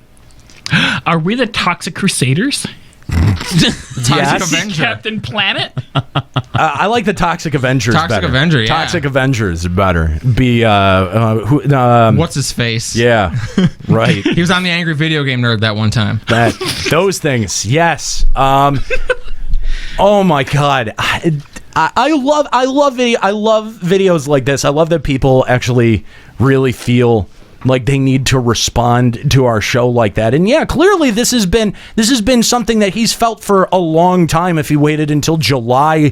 He uploaded this on July 4th. What a sad human being. You know what I was doing on July 4th? I was out enjoying fireworks and barbecue and out in, like with my friends. I think that was right around the same time Pokemon Go came out. Pokemon Go, yeah. absolutely. I mean, we were out and social. And this guy's just lazily ranting about our show. I feel bad. Maybe he didn't have a stroke. Maybe he was eating hot dogs. I feel bad. I there's a part of me that does feel bad because, like, I don't know that he knew what he was doing. Like, I don't think he fully understood the gravity of the weight of LBR that he was calling down upon him. Or then again, maybe he's smarter than all of us, and this is just his tactic to get exposure. Because you know what? As I listen to that video and think about it, I'm like, this seems like something we would do. Yeah. Kinda. You're not wrong. I mean, it's not inaccurate. But at the same time, though, I just... God damn, he doesn't strike me like that. He strikes me as, I'm just going to mention LBR because people know who they are. And that's the thing, is that it was a mention right at the end, too. With no subs... Like, he had, 8 whole minutes of, quote unquote cogent points, kind of, and then and LBR is toxic. He started off. Remember, he started off with the toxic point, so he could have ripped us right out of the gate. But instead, he buried it. He buried the lead. He buried it behind 8 minutes, thinking like, oh, well, not as many people are going to actually see this part. It probably won't work its way back to them. LBR will have tuned out by the 4-minute mark. Yeah. Which, if not for Kooky, we would have. Yeah. No, that's fair. Yeah. If it wasn't for Kooky spurring us forward, we probably would have given up on this. We would have tapped out halfway through, which I expect most people do. Buddy, look at your Google Analytics and tell me how many people, how many minutes are people watching when they come to your channel? He doesn't even like tag LBR in any of the. No, he doesn't. He doesn't. He buries it at the end, and he almost like oh yeah, and LBR is the most toxic. Doesn't tag us at all. You would think like if he was going for the attention, he'd be. The title of the video would be, fuck LBR, toxic community, something like that. Yeah. I mean, I'm not. It really doesn't make sense because the fact is other points, while it weren't presented very well, were actually legitimate complaints that many people have about the game. But they're complaints that we've had for years. Yes, obviously, they're not original thoughts by any means, but I mean, you can understand where he's coming from. But then to just drop, and these people are toxic, bye guys, like without any I mean, at least he had reasons for the other one, like people rage quit when this and this happens. Like he had legitimately no reason other than to name drop us, which does kind of make it sound like it was for attention, but then no, what he I don't know. He heard that LBR was bad on Reddit, and so he's just going to assume that LBR is bad because Reddit says so, aka he is Reddit hive mind. Yeah, that sounds right. That sounds right. I mean, this is a perfect example of someone popping off at the mouth without knowing anything. Yeah. I mean, did he watch a single episode? No. Because he didn't name any of our names, just LBR. He basically stole 2 of our points that we had made over a year ago. So, which Reddit probably stole from us. Right. This guy's YouTube channel is remarkably hard to find. Well, because God only knows how Renoa is spelled. Well, or Riona, sorry. I actually said it right for once, my God. Interestingly, I just, in the search bar, I typed in Squall Loves Riona. And I couldn't find his channel, but I did find a video that is just titled Squall and Renoa by user Just a Dark Star. Oh. Oh, you really stepped in it, mate. Get the tinfoil hats, people. Conspiracy theories begin. Oh my God. No, that could not have been. Oh my God. That couldn't have been him. It couldn't have been him because we've heard Darkstar, and he sounds like he's recording from a microphone in a saltine box halfway across a parking garage. Like that at specifically a saltine box, not a fucking club cracker. That at least at least we could make out the words that he was lazily just oozing out of his pores. Ugh. They're 2 distinct kinds of disgusting. But maybe that's I miss you so much it hurts sometimes. But maybe that's where Darkstar disappeared to. He went and got a new microphone and stroked out in the store. Oh. And that's where we're at now. Maybe that So this is post-stroke Darkstar? Yeah. Oh my God, this guy has Pokemon Go videos too. What? Hang on. Okay, now I gotta look because now I'm interested. No, because I gotta look at his collection. I gotta because go to his channel and I'm looking. Yeah, I'm going. Click on videos. Wait, hang on. What is this? Skyrim kill shot JFK style. What? This guy is classy. Wow. Classy. Hang on. Let me. I love how every video said, "This is your boy." This is your boy. This is your boy. This is your boy. Your boy. Hang on. I kind of want to. I don't know what exactly the Skyrim JFK style kill shot is, but I'm gonna play it. We're all gonna discover this together. It's gonna be a magical moment. Going on a journey. Okay. It's got a very laggy Skyrim game going. Yeah. All right. So. Okay, so he misses the first shot. All right, let me get a little closer. We'll try it again. Listen to what he says. Get him in the side boob. Get him in the side boob. Got him in the side boob. Okay. You fucking idiot. Hey, can I just... hang on. A couple of points. First of all, it's only like JFK in that you missed.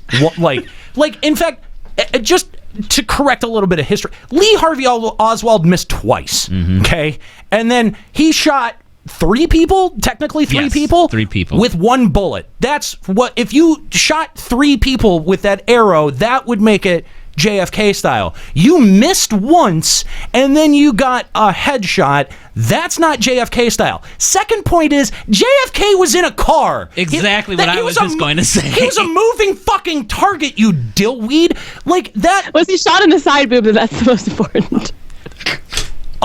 This guy. The side. This fucking guy, man. All right, hang on. I this is Pokemon Go update number 5. Oh. He also has 14 gameplay with his name. Who cares? I don't give a shit. Okay, so he's trainer level 22. Team Mystic, of course. Oh, no. Team Mystic, of course. Of course. Hang on. Okay, all right, hang on. I'm looking at his collection. His tops. Okay, he's sorted by CP. His tops are an 1896 Snorlax, 1640 Vaporeon named Squall. No! Yes, oh my god! Oh no! A 1521 Flareon, a 1484 Vileplume. Mushroom Eyes? Yep. And then just 14s and 13s, and it's slow blow. Yeah, I'm gonna go with slow blow. I like that. Slow blow, Flareon, and all right, I want Vaporeon. I want to organize an official trade. Instinct, we'll take Spark off your hands, but you got to take this guy. What shitty Pokemon too. He's just bad at everything he does, I think. Ugh.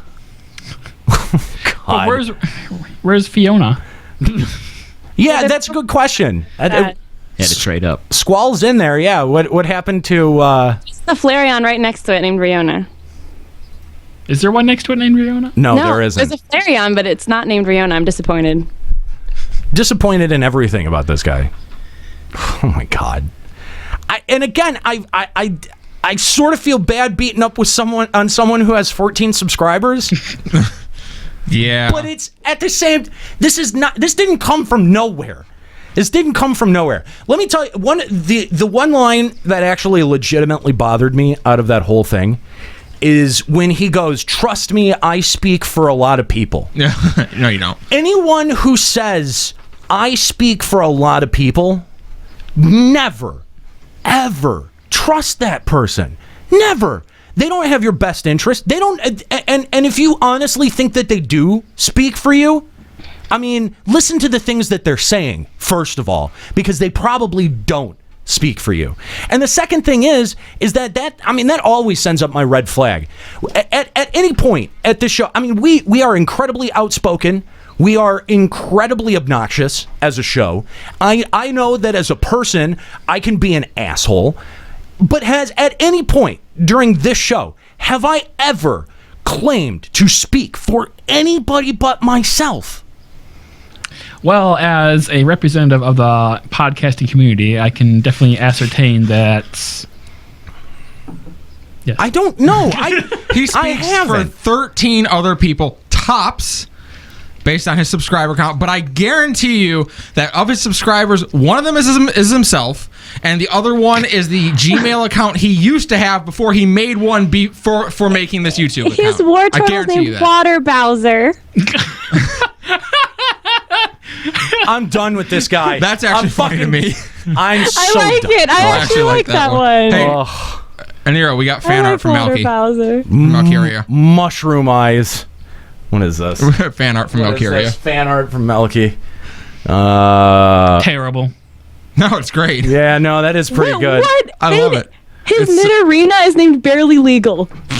Oh! Oh, gross! Oh, no! Oh, no! And then Nidoran female is Little Girl, and his Nidorina is Barely Legal. Oh, no! Oh, gross! Gross! Ew! Oh, I can't. I need to shower. This is why. If I had known that, I probably would have said, "Let's not talk about this at all." Ew! Oh, H. Okay, I can get behind that one. I'm terrifying and a potential rapist, but I'll never say it flat out. Oh my god, this guy, man. That is gag worthy. Oh, ew. It's weird how we just name select Pokemon and not like there's so many that are not named. Oh, that is just okay. All right. What else were we talking about on the show today? We got to move on. That took the taste out of my mouth. That really did. That ruined it. Like everything before this was like fun and you know, we were goofing on them, and that just turned it into a legitimately gross and dark place that I didn't think that we were going to go to. Oh. Well, my boner's gone. Oh, Do you have one in the first? Gross. Okay, so again, if you want to call the show, let us know how much of assholes we are. Limit Break Radio on Skype, 810-515-8715, limitbreakradio.com/Discord. If Squall loves Riona... Squall loves Nidorino. Oh no! So predictable. If Squall loves Riona is out there in the listening audience and wants to call in and defend himself, we would welcome the call. Again, Limit Break Radio on Skype, 810-515-8715, limitbreakradio.com/Discord. Question: what do you think of the FF14 community right now? Do you agree with Squall loves Riona? And do you think that we are actually the most toxic community or portion of FF14? Let's have a discussion about that. Come on, how are we not? Limit Break Radio on Skype, 810. I can't be toxic. I'm dancing right now. 810-515-8715, limitbreakradio.com/Discord. I'd just like to point out that for as toxic I may or may not be, I don't have a Nidorina named Barely Legal. And we're very happy about that, Nero. Just saying. It's his penis and he can do whatever he wants. No! Bad. You know what? In this case, no, he actually can't. He can't. There is a line. I mean, this puts him not only under pedo suspicion, but also under furry suspicion. Suspicion. That's another step. That Nidorina is barely legal. Legal. Barely. Well, that just happened. Explain the little girl one. Explain that away. Explain that away. Yeah. I mean, if you think about it, Nidoran's the child, Nidorina's the teenager, Nidoqueen's the adult, right? It makes sense. No. If you are a blood-curdling creep, yeah, it makes total sense. I'll bet you he plays Moemon. I promise you he does. Okay, so JonTron did a review of bootleg Pokemon games. One of them is Moemon, where it's just Pokemon, but like it's all like little lolly girls instead. Oh God! Why would you tell me that? Because it fit in the conversation. Now I have to play it. Nero. Oh, yeah. All right. So today on the show, we're going to be talking about the good, the bad, and the ugly. What events... Well, we just talked about the ugly. We did just talk about the ugly. What events were added to FF14 that made the biggest overall impacts, the worst overall changes, and the ones that were just received very, very poorly by the community? We're going to take your calls on this subject. If you want to call in, Limit Break Radio on Skype, 810-515-8715, limitbreakradio.com/Discord. We're going to go now to our phone lines and talk to Sierra Arshke. Sierra, welcome to the show. Hey guys, how you doing? Good, how are you? Good, how are you? I'm really, really salty right now. All right, well, what are you salty about? I'm salty about these bullshit people discrediting this community. It's really, fucking me off. Well, we wouldn't want to see you get fucked off. Yeah, no. Especially... Yeah, actually, no, let's not do that. Especially not by Squall Loves Riona. I don't think that you're... you're not young enough. Yeah, you're not a little enough girl for that one. So... Anyway, I appreciate the defense, but, what is it? Like, have you seen other people talking shit on Limit Break Radio, this community? Like, what specifically about it has raised your ire? it's the fact that people come to these YouTube comment feeds and they read all these comments and they're like, oh, LBR must be really bad, or LBR has this kind of toxic community, quote unquote. But they don't actually watch any of the content, and they don't interact with anyone who streams or anyone who's part of the show. They don't know their names, they don't know where they're from, they don't know what their jobs are, they don't know what their role in the community is. And it seems like people are just attacking people for no reason, when actually they don't get to know the great people in the community. And I love interacting with everyone on Twitter and promoting everything as much as I can, because it's just like such a great community. And unfortunately, I can't support on Patreon because I'm so unbelievably poor. Hey, but if we understand. We understand. Yeah. When I finish my degree, maybe I'll have some money. But I don't know. Right now, it's impossible for me to do so. But I just want you guys to know that I'd rather be part of this toxic community than part of Squall's shitty kind of weird community where he talks about Pokemon having weird names. Okay, well, we do appreciate that. There's definitely a sense of our reputation preceding us sometimes, but for every one of them out there who's like, oh, LBR must be really shitty, I'm never going to listen to them, there's two more who are like, oh, well, I should definitely listen to this. I've never listened to this before, and 5 minutes in, they're sold. Yeah. Again, we do appreciate the comments, and to kind of piggyback on this, we talked about this a little bit when we were guests on Mog Talk yesterday, where it doesn't matter how good your content is, it doesn't matter how well researched or how accurate your content is. There are always going to be people out there who either they can't do what you do as well, or they aren't getting as many hits as you are, and so they look for any opportunity to sweep the legs out from under you. And that we saw that with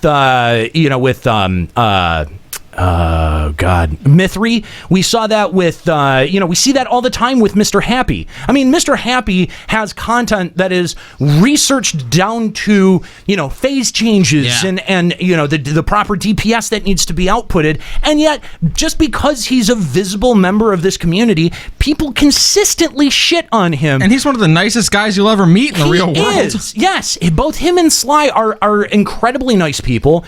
And I hear people talk shit about State of the Realm. I hear people talk shit about Mr. Happy's videos, or how much, everyone's got an opinion. Oh, well, I like MTQ's videos better than I like Happy's. Well, okay, that's fine. That's fine. She does good work. Perfectly valid opinion, and she makes puns. She makes great videos, but that doesn't detract from either the accuracy or the amount of research and effort that Happy puts into his shit.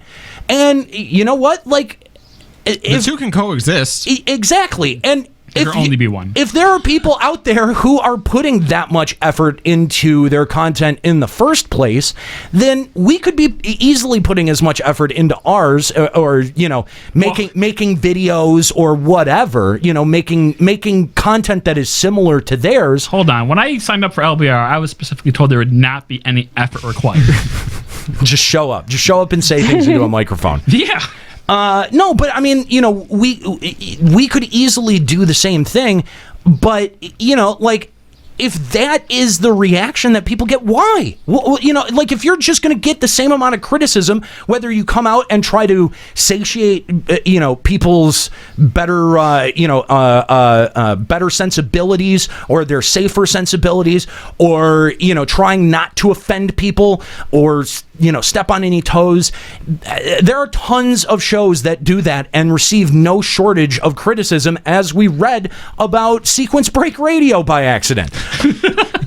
Their critics don't even know their name. No, exactly. So, it's hard for me to say, oh, well, I feel like this expectation, I really feel like this expectation is on me to, make my content palatable for anyone except me. Why would I do that? We've built the show on just doing what the fuck we wanted to begin with anyway. Why would we change that now? Why would we try to start, appeasing people now? That doesn't make any sense. Think about this. I value all cultures equally highly. Well, to go against that, I was just about to say, we have a work environment where it's okay to say, hey guys, what if we put a bunch of racist stereotypes on a roulette wheel and spin it? Yeah. And everyone here was like, That's a sweet idea. That's Let's do that. That's really funny. Like, Actually- why would we do anything different? Actually, what we did was we put the different races on the wheel, Right. and we came up with racial stereotypes, and then spun the wheel. Yeah. Yeah. Let's just get the bit right. Okay. Anyway, Sierra, thanks for the call. We appreciate it. This is, I think, your first time calling the Limit Break Radio. You got any shout-outs? Sierra? Nope. No? Sorry. You guys cut out for a second. I heard goodbye and then kind of. No, nothing, so I was like- I think this is your first time calling in, right? First time caller? Yeah, this is my first time calling. Right on. Sorry if I sound nervous. I'm just kind of like got a bit of sweaty palms right now. Oh, it's all good. Do you have any shout outs? Yeah, just everyone to Ragnarok. You guys are amazing, and you're keeping me playing the game, as well as LBR. All you guys, love you so much. I love tweeting about you guys and everything. And yeah, especially to my friend Benjamin Arksky. You're a cool guy. Keep your head up, man. I know things have been hard for you right now, but keep up. Well, shout out to Benjamin having a hard time. Sierra, thanks for the call. We appreciate it. If you want to call Limit Break Radio on Skype, 810-515-8715. I love you! Or you can do like Sierra just did and call in via Discord, limitbreakradio.com/Discord. Now, Kooky tells me that we actually have a call from Squall Loves Riona. No. Yeah. That is the rumor. That is the rumor. Wait, really? Apparently. All right. This could be interesting. Okay, I think we got him online. So let's go back to our phone line. Squall Loves Riona. Thanks for calling Limit Break Radio. You're welcome. So we just parsed out your video where you call us toxic for no reason, present no evidence, and don't really justify yourself or explain yourself terribly well. So I guess this is your opportunity to clarify exactly why you think Limit Break Radio is a toxic community. For one, if you actually listen to the beginning of the video is actually for somebody else. I actually watch our podcast all the time. Wait, hang on. We actually did watch the whole video. We on the air. Excruciatingly went through it moment by moment. And I mean, you throw Limit Break Radio in there at the end in like the last 2 minutes, and but saying that the video is addressed to somebody else, I don't think that that's true. I mean, you talk about 3 different things in there, and we're directly related to the toxicity part, and you just name drop Limit Break Radio without any explanation or justification for that. So, like, why exactly? I mean, I'm glad that you listen. That's nice. Why do you feel like we're toxic, bud? Well, this is like I said, I watch this stuff. This is not coming from me, but this is coming from a friend of mine that listens to your podcast as well. And friend. I was not originally going to add that in there, but I was like, you know what? Let me go ahead and add this in there since it's a really good friend of mine. He said, "Hey, can you add this in?" I was like, "Fine, sure." What? Hang on, bro. Come on. Don't. I don't believe this. Don't pass the buck. Don't sit here and lie in front of 160 people, please. Like this, I felt bad when we were trashing you on the show, and now I feel a little bit embarrassed because you can't even like own up to it, and I'm just like. I'm sort of blown away. So, like, you don't care if you think we're toxic. We just want to know. We listened to the whole video. Everyone on the show, we played it on the show. We just went through it. I mean, it really seems like you're just trying to pass the buck, dude. Like, I mean, that's your opinion. I mean, it's your opinion. I mean, believe what you want to believe. Well, you never said it was for a friend on the video. Yeah, okay, like you own that opinion. You own that opinion in the moment on the video. Like the very first 4 words of the description of the video says, "This is just my opinion." So whose opinion is it? Like, you actually listen to us and like us. Wouldn't you? Yeah, I'm. Like I said, the first part of the video was my opinion, but the last part was for a friend. You didn't say that. Yeah. Why would you do that for a friend? And especially if it's a podcast that you listen to and you enjoy. Like, you could even present it as a discussion, like, hey, my friend thinks this, I don't think this, what do you guys in the comments think? But instead, you just included it as part of your opinion and just own it. Just own it, man. Like, you get that we're toxic. We just spent, I mean, like... You're not alone in the community thinking that. We just spent 2 hours just shredding your poor video. I'm not taking nothing away from that. I'm just saying. So do you think we're toxic or not? Yes or no? No, not like I said. I watch your video. Like I told It's so not cool. Answer the phone. I watch all your podcasts, and I've watched them ever since I started playing. I 14. don't. Easy, Pete. I'm not, dude. I'm genuinely not trying to be a dick here, but I don't believe you at all. You said if it was up to me, I would shut them down. Yes, yeah. If it were up to me, and I quote, "If it were up to me, I would shut them down." Nika's that doesn't exactly sound like a right. friend's opinion at all. Kidding. I mean, obviously. it is what it is. I mean, it's my opinion. I mean, so like I said, No. You understand it's your opinion. You're welcome to your opinion. That's totally fine. But like, wouldn't you want to explain to someone finding your video for the first time? Maybe they don't know what Limit Break Radio is because. Oh wait, hang on, we got a donation. Ryuichi, thank you. Yeah, I know you agree with that. But you know, like, it's confusing to me that, you know, that first of all, like, you act as if everyone watching that video knows Limit Break Radio automatically, which they don't necessarily, which is clear by the thread that you had posted for the video on the official forums trying to get it more views.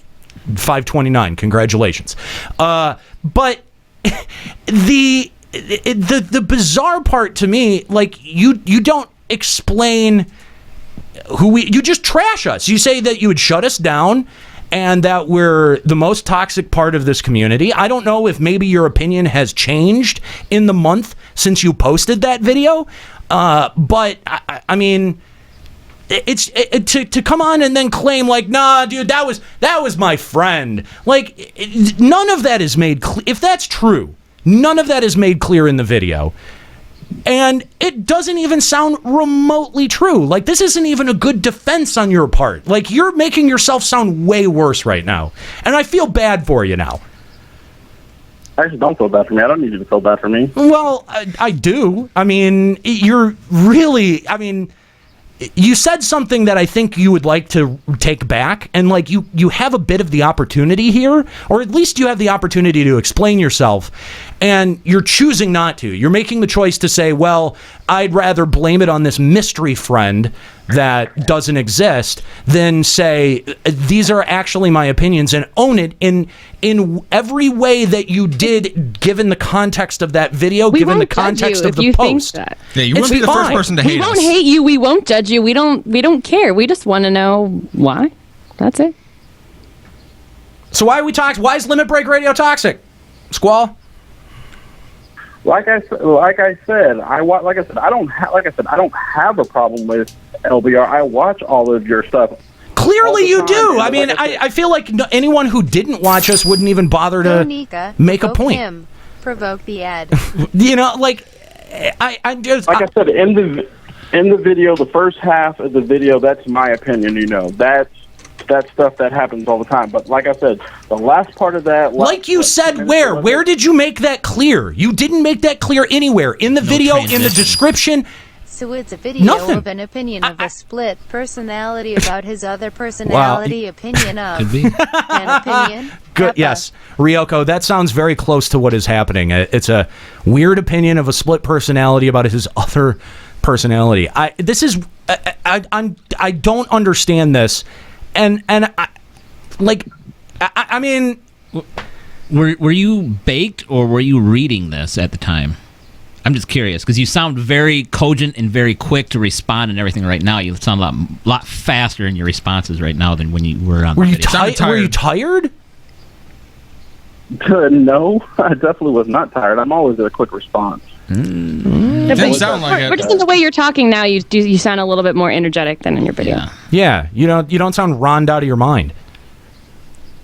Well, I mean, when you first get on a phone call, you don't get all routed up until you're actually talking about the subject that you're talking about. No, on the video, you sounded baked out of your fucking mind. No, right now, you sound fine. Yeah. Like I said, I already knew you guys were talking about this video because somebody tipped me off on Twitter. So I was just like, hey, let me go see what they're talking about. And then Was it's it like, kooky? okay, let me just call in and just give my... It's totally kooky. I mean, that's great. I mean, and I wish that we could clear some of this up and actually have a discussion and a conversation about why you might feel like we're toxic, and maybe we could explain it. I'm going to humor you for a second here. Okay, for your friend to have asked you to put this into the video, and for you claim that you actually listen to us and you don't think we're toxic, but your friend does, which means for him to have convinced you to slander a podcast that you actually like, he must have given you some pretty legit reasons why, in order for you to say, okay, fine. So why does your friend think we're toxic? You guys are great. I said, LBR my friend came to me. I said, hey, I told him, like, hey, man, I'm going to put this rant together on the community of my opinion. Hey, do you have any opinions or whatever? So he gave me I wrote down a list of the stuff that he hated. Plus he specifically mentioned LBR, and I was like, I came in and was like, dude, I don't think we should put that in there. He's like, nah, man, it'll be okay. So I said, hey, whatever, man, it's fine. I'll put it in there. But he didn't say why. He just listed a bunch of things, and just LBR was just one of the lists. He didn't have to convince you to slander a podcast you like. He just put it in there, and you said, okay, sure. Like a puppet He didn't try to sit there and say, well, they're toxic because of the shit they say and this, and that. He didn't have any reason or anything. He just said, do it, and you just said, okay. Well, no, I was gonna get to that, you know. This is why I Okay, so tell me. Right here, what this guy is the biggest So what are the idiot reasons I've why ever your heard. friend thinks we are Please toxic? stop Air it out lying right and now. Be a man about it. From what he told me in the quote, these are his words, not mine. He says that you guys bash players because I honestly don't think that you bash players. I mean, everybody's going to have their opinion regardless of what they're placed on, whatever it's going to be. He also says that you guys always try to, you know, excuse me, not as well as bash players, you know, always try to think that you guys are the gods when it comes to like in-game ratings. And one of his main points was on ratings. So he basically trolls the Reddit forums. You must be a Redditor. And this would be like if you... He cannot be a listener. This would be like if you insisted I go on and bash FF11, and I'm like, but I like FF11. You're like, no, it'll be fine. I'm like, all right, I'll bash FF11. Right. So, I mean, do you have is there like a producer for your channel? I mean, is someone running your channel more than you? Because like, if you're crowdsourcing opinions, like that's, again, the video is it's a rant on the FF14 community as a whole, and the description says that it's your opinions. I'm so confused why, if it wasn't all your opinions, that would be the description of the video. It doesn't add up. It doesn't add up. And I mean, you know, yeah, you could sit there and say, like, we're entitled to believe whatever we want to believe, but I mean, this is going out to a lot of people. There's a lot of people who listen to the show. There's a lot of people who are watching live right now, and it really does not make you look like you're credible in the least. I mean, you know, if you had come on, if you hadn't come on and you just let us do this segment, there'd be a lot of people who would have been giving your channel a bit of attention. You might have picked up a subscriber or two from this. But coming on and I mean, in my opinion, lying about it and lying about your motivations and your intentions, and I mean, it really doesn't make you look very good. So, and honestly, I was going to say, honestly, I don't do YouTube for the views or the subscribers. Clearly. I do it because I like putting out videos. Okay. And doing gameplay. That's why I do it. Okay. I could care less. Only if I had no subscribers, I would still do it. But you cared enough. You cared enough to put the video on the official forum. And you're right. I mean, you had to know putting LBR out there that would get back to us. Yeah, I mean, like I said, go ahead. No, Pops is exactly right. Like, if you, I mean, we're like Beetlejuice. You say our name enough, we're gonna appear. You know, like Biggie Smalls, Biggie Smalls, Biggie Smalls. You know, there are a lot of people. Like, honestly, I'm sure that there are people who agree with you. I mean, I don't know. There's lots of those on Reddit. There's lots of people who hate us. Your friend clearly is not a listener, because anything that is said on Reddit about us is like 80-90% made. I don't believe that you're a listener, because if you were, you would have been able to, like, your bullshit Explain that to detector your would have friend, gone off. yeah. So, I mean, Man, this is really awkward. I expected a bit more of a. I didn't expect this. I really didn't. I saw this going a lot of ways, not this.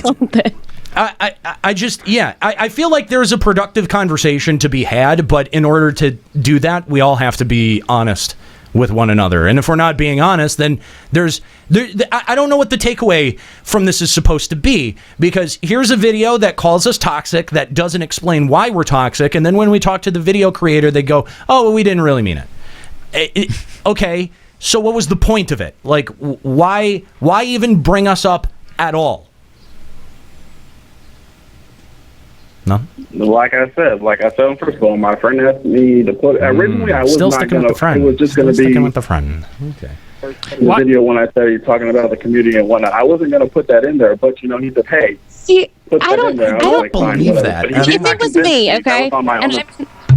obviously I'm not you, you're not me. But if this was me and I was making my own video and there's a podcast I listen to that I like, I listen to every episode, I'm an avid listener, and my friend says, yo, that podcast is shit, you need to talk about how toxic they are, I'd be like, no, man, they're awesome. Why are you trying to tell me how to run my video? Right. And like, so you didn't have, I would, if my friend had told me, but they bash players, I'd be like, no, I listened to that episode and this was one guy who was trolling them. And so that's why they called him out. And then this guy would be like, whoa, they always claim to be the endgame raiders. And I'd be like, no, I'm a listener. Only one of them endgame rates. You didn't have any of that rebuttal back to him from actually listening to our show to tell him that his points were incorrect.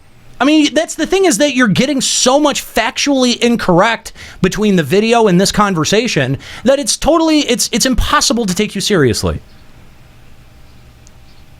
It's really difficult. So, all right. I guess we should probably. This has gotten awkward enough. I was like, we've got a topic to do. Yeah, we need to move on from this. Squall, let me give you a couple of pieces of advice before we let you go. Okay. Try talking with a little bit of enthusiasm and enunciate when you're doing your videos. Don't sound like you're afraid of the microphone. Second, maybe refrain from naming your Pokemon incredibly creepy names like Barely Legal and Little Girl. That Pokemon thing, if you watch the Pokemon Honest trailer, that's where I got that from. So, yeah. If you watch the Pokemon Honest trailer... Okay. Okay, I'll take you on that. All right. That's fine. That's fine. It's just... I mean, damn, that put me off in a big way. But, the third thing would be, don't take advice from your stupid fucking friend when it's not something that you believe. Yeah, your friend doesn't have his name on the video. Yeah. So don't listen to him. Don't say something, don't say something that you don't 100% believe in your heart. And if you do, certainly don't say the phrase, I speak for a lot of fucking people, because that makes you sound like an arrogant asshole. And for as arrogant as I've been on this show, I've never been so arrogant as to say I speak for anybody but myself. So there's just a little bit of passing advice for what you can do to further your YouTube career in the future. Good luck to you, Squall. I'm not sure that I believe a word that you said today, but in any chance, Godspeed. That was fascinating. That was a social commentary. That was fascinating. I still don't really know what to make of that. I told you if he called, he would not have the balls to call us out on air. I told you. Yeah, you did. You called it. It was just his friend, Cloud Loves Aries, that made all these things. I don't know, he might be schizophrenic. I don't know. Just one of like 24 equally appalling videos on your website. Maddie in the chat says, I named my slow bro Squall Loves Riona's friend. Yes. All right, real quick. Let's talk about FF14, the good, the bad, and the ugly. Obviously, there have been a lot of additions to this game over the years. It's been operating in its current state for well over 3 years, and now we have a lot of additions that we can look at and sort of objectively gauge what was received well by the community, what was terrible, what was just off the rip bad, nobody liked it, and what was in theory good, but in the long term ended up not really panning out. So we've sort of called this the good, the bad, and the ugly. And so let's talk. So wait, is the bad things that maybe were well intentioned but didn't pan out, and then the ugly is just shit? Well, I guess so. Sort yeah. of. Yeah, I guess that's a better way to organize it. Sure. Okay. The bad are things that ultimately failed, had negative impact on the gamer community. Yeah. Okay. Just things that bad. Okay. So Jackson uses some really nice words and then just says things that bad. Things that bad. Come on, it's pretty self-explanatory. Jeff, so you having a stroke out of curiosity? Any burning toast? I love toast that's burning. So there have been a lot of changes that have come across this game in the time. You know what? We shit on this game a lot. We should talk about the good things. We do, and we should start with the good things because we do shit on this game a lot. We are very critical. Real quick, you know what? I really feel like it's a kind of a quiet day today in my neighborhood, and it's starting to get obnoxiously hot in here. It is brutally hot. So are you saying you want to invite the birds in? I think so. I think we should. I think we need a little bit of fresh air. I'm really starting to overheat. So why don't we open the door and open the let's just at least open the window and just get a little bit of fresh air in here because we're dying. This is how it was the week where it was just me and Aniro in here. Yeah, it's pretty bad. This won't slam shut, will it? No, no, you're good. Actually, I'm really surprised because it's damn near silent. I mean, when you opened the window, the bird stopped. I know. It's like they know. The stars. Maybe we should have. The birds get nervous when you open the door. Right? The window, like, oh god, oh my god, it's those racist LBR guys doing their stupid podcast. Maybe if we be quiet, they'll go away. Okay, so let's start off with the good here. So they've definitely made some very positive changes that were well received. Some of them we knew about ahead of time. Some of them we didn't. Obviously, the best one is ninjas. Sure, ninjas were great. As the job. But the job itself, but the way they implemented it could have been better. Also, the class rogues, that implementation is also very good. But I mean, like they did that mid-expansion. Like that's true. Like, has an MMO ever done like a big job addition? Not that I know of. No, not that I know of. I mean, the job itself was a great job and change. However, the way that they implemented it, I think, could fall under bad because they've just put in a DPS. Everyone was leveling DPS, and not that the queues weren't already skewed towards DPS waiting forever, but it became way worse when Ninja was dropped all by itself. Yeah, that was a nightmare doing anything in queue as Dragoon right after Ninja came out. Oh yeah, like. Tanks and healers, y'all don't know what that became like. That's kind of a good point because, like, it really. You know what? No, okay, that you knew that Ninja was coming out, and you knew that's it was going to be a DPS queue. So if you did not spend all your time leveling a tank or a healer during that time frame, fuck you. You're a fucking moron. You didn't really think about it, did you? Yeah, like, duh. Yeah.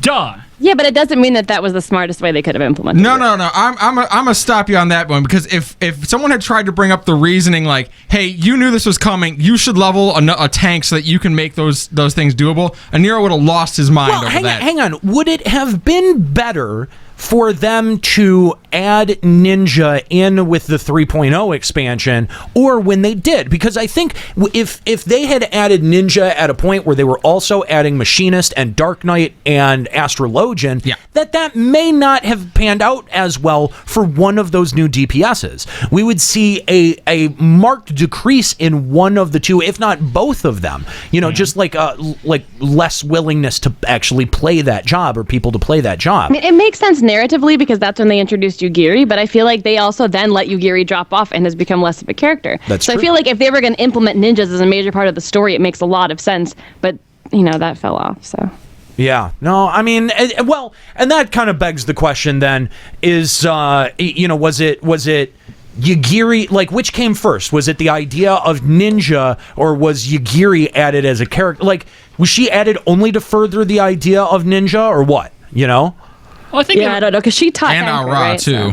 Well, that too. She also led to the introduction of them. I don't know. I'm pretty sure. Are you saying like was she a MacGuffin to get those two? Well, points? that's true because Ra didn't come until Heaven's Word dropped. Right. I'm pretty sure they were always planning on adding Ninja, and then they said, "Hey, we might as well do a tie-in with the new using race. Yugiri and the race." So. I guess.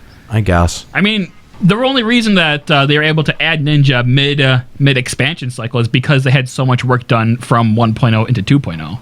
It just wasn't finished yet, so they took that's right, 3 major content patches to actually add them in. So I mean, if you look at it that way, then maybe it wasn't the best because it should have been ready at 2.0. It should have been. And think of it this way. Think of the content gulf that was present at... Were they added in 2.5?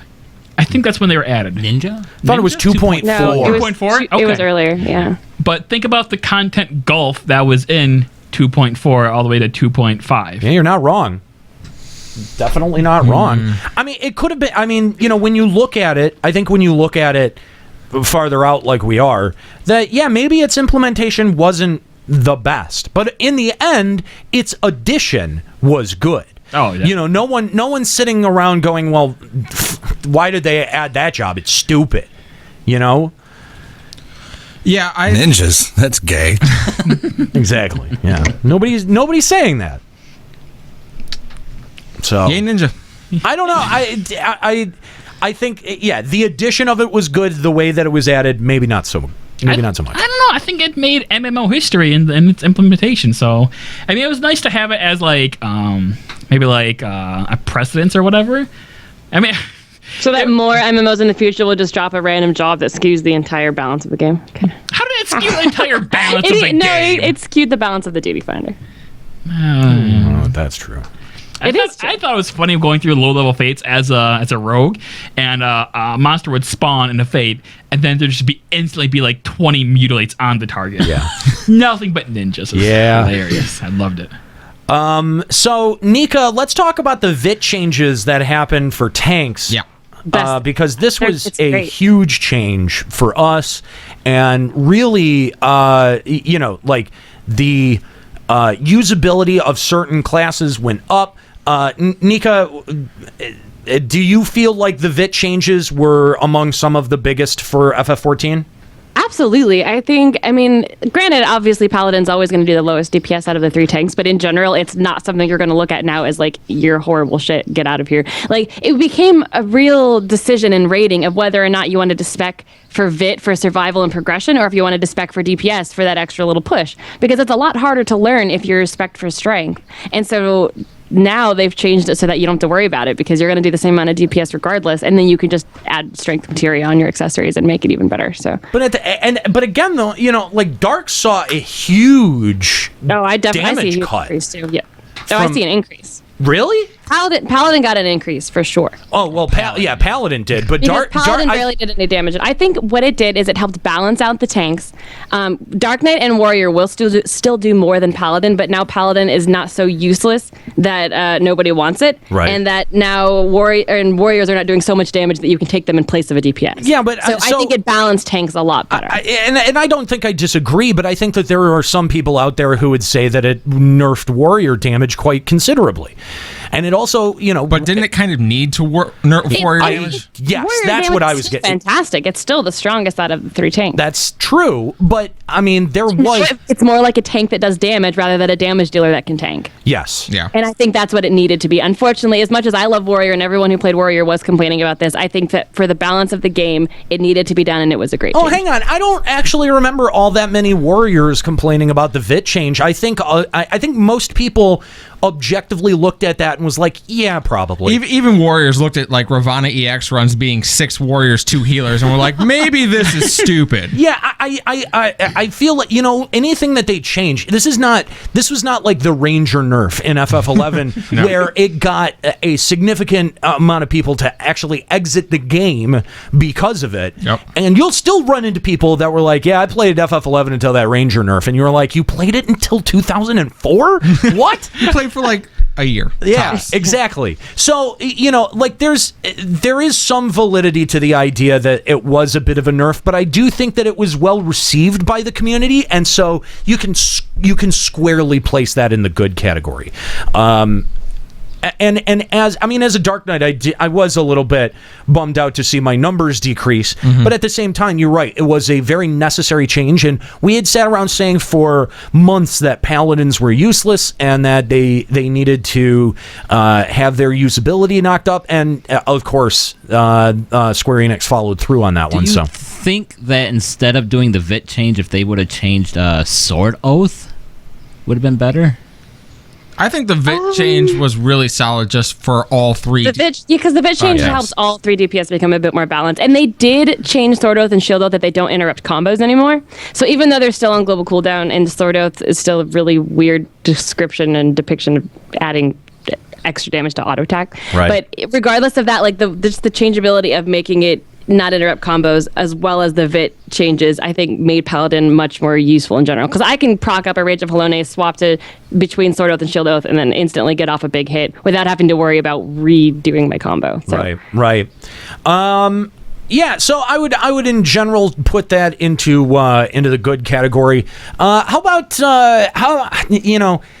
let's. I feel like we can just sort of like take any of these in any order and just clarify them, categorize them as we sort of go through them. Okay. So, Lords of Verminion. That's definitely a good change.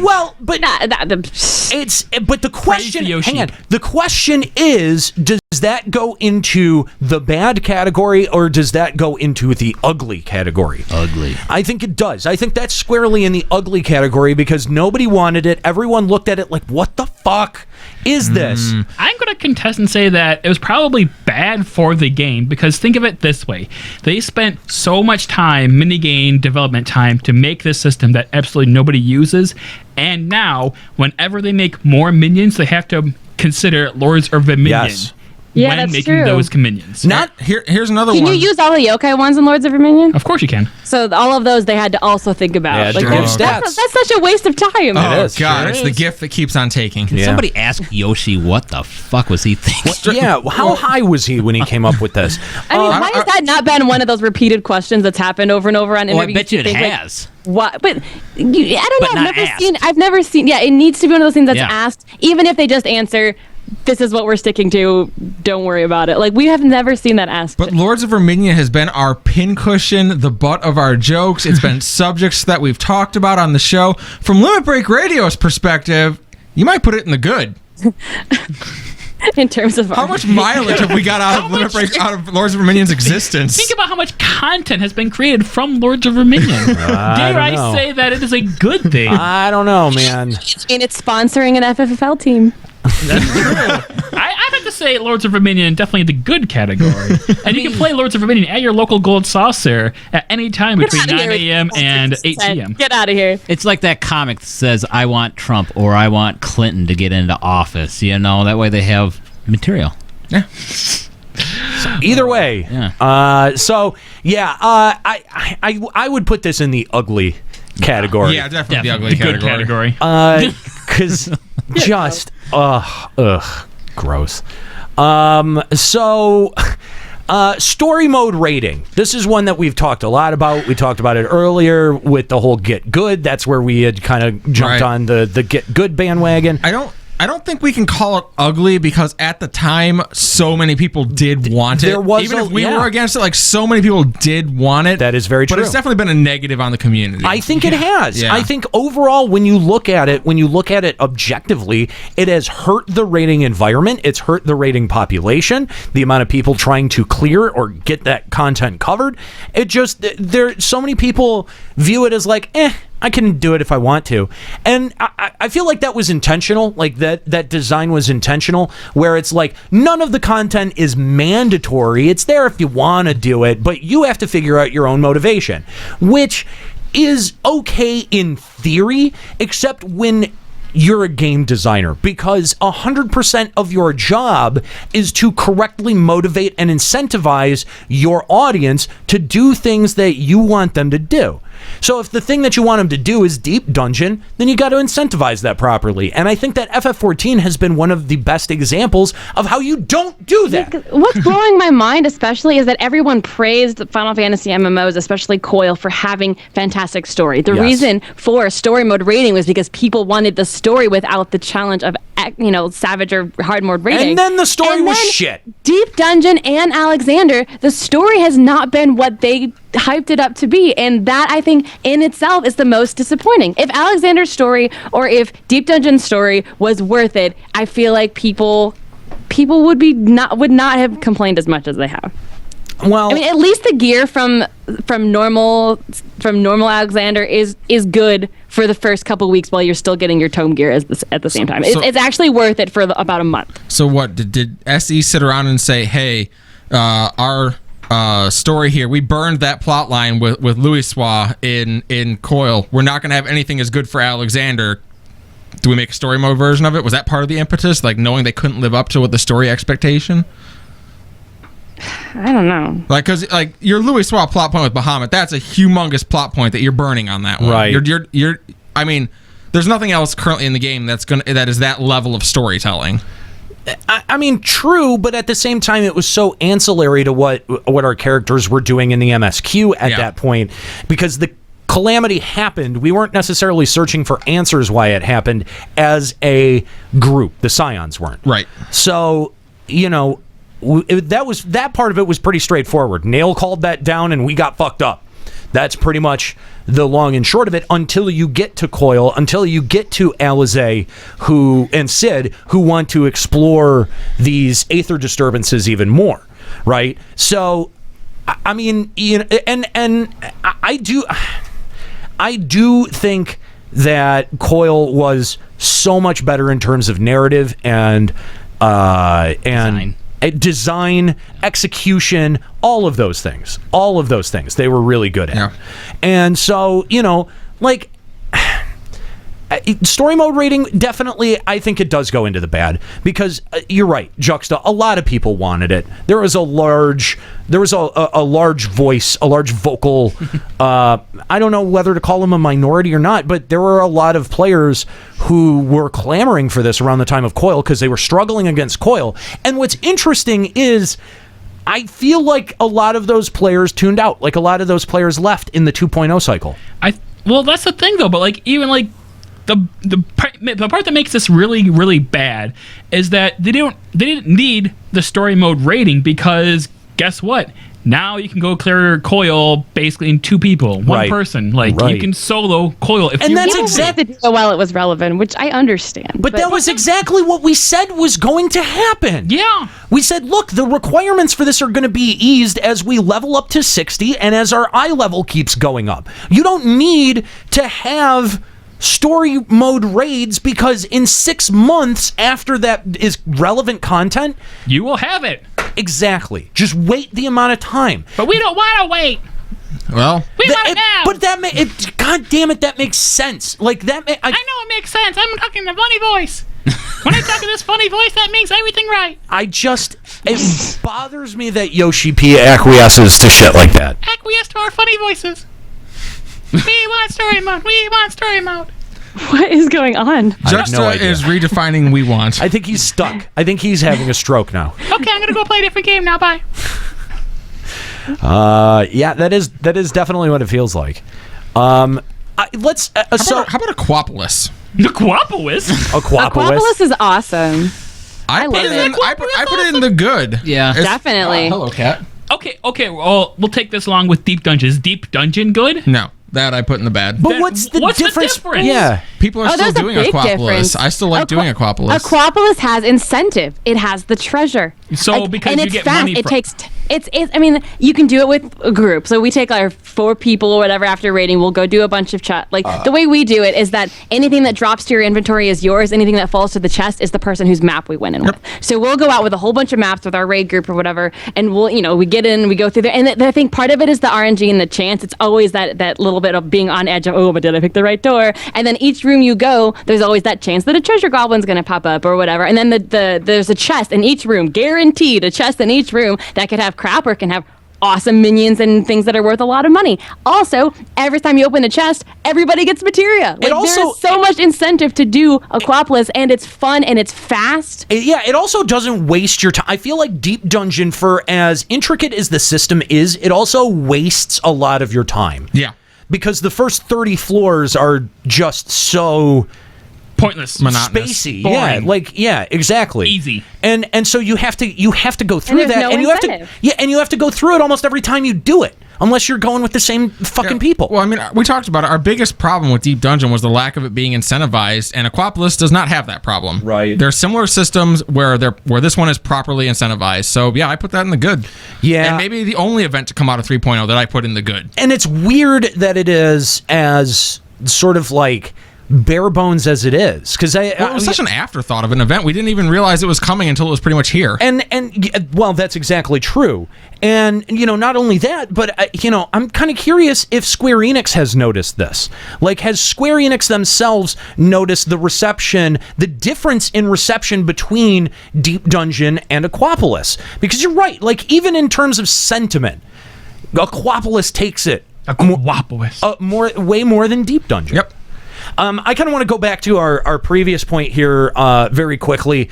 The 1.0 Calamity. We were just talking about Bahamut and Nail Sure. and the Binding Coil, but like when they pulled the trigger on the 1.0 Calamity, granted it took servers down for almost a year. Almost a year, yeah. Yeah, but I would say that the 1.0 Calamity, the amount of changes, and the bold decision that it was to say, we're not just going to fix this game, but we're like fixing the game we're legitimately destroying the game in the narrative. And fixing the game becomes part of the narrative. It becomes a part of the world. Like, no matter such a clever. It is, because anytime you have a NPC or anyone talk about the Calamity, they're really talking about the process of them fixing 1.0 to 2.0.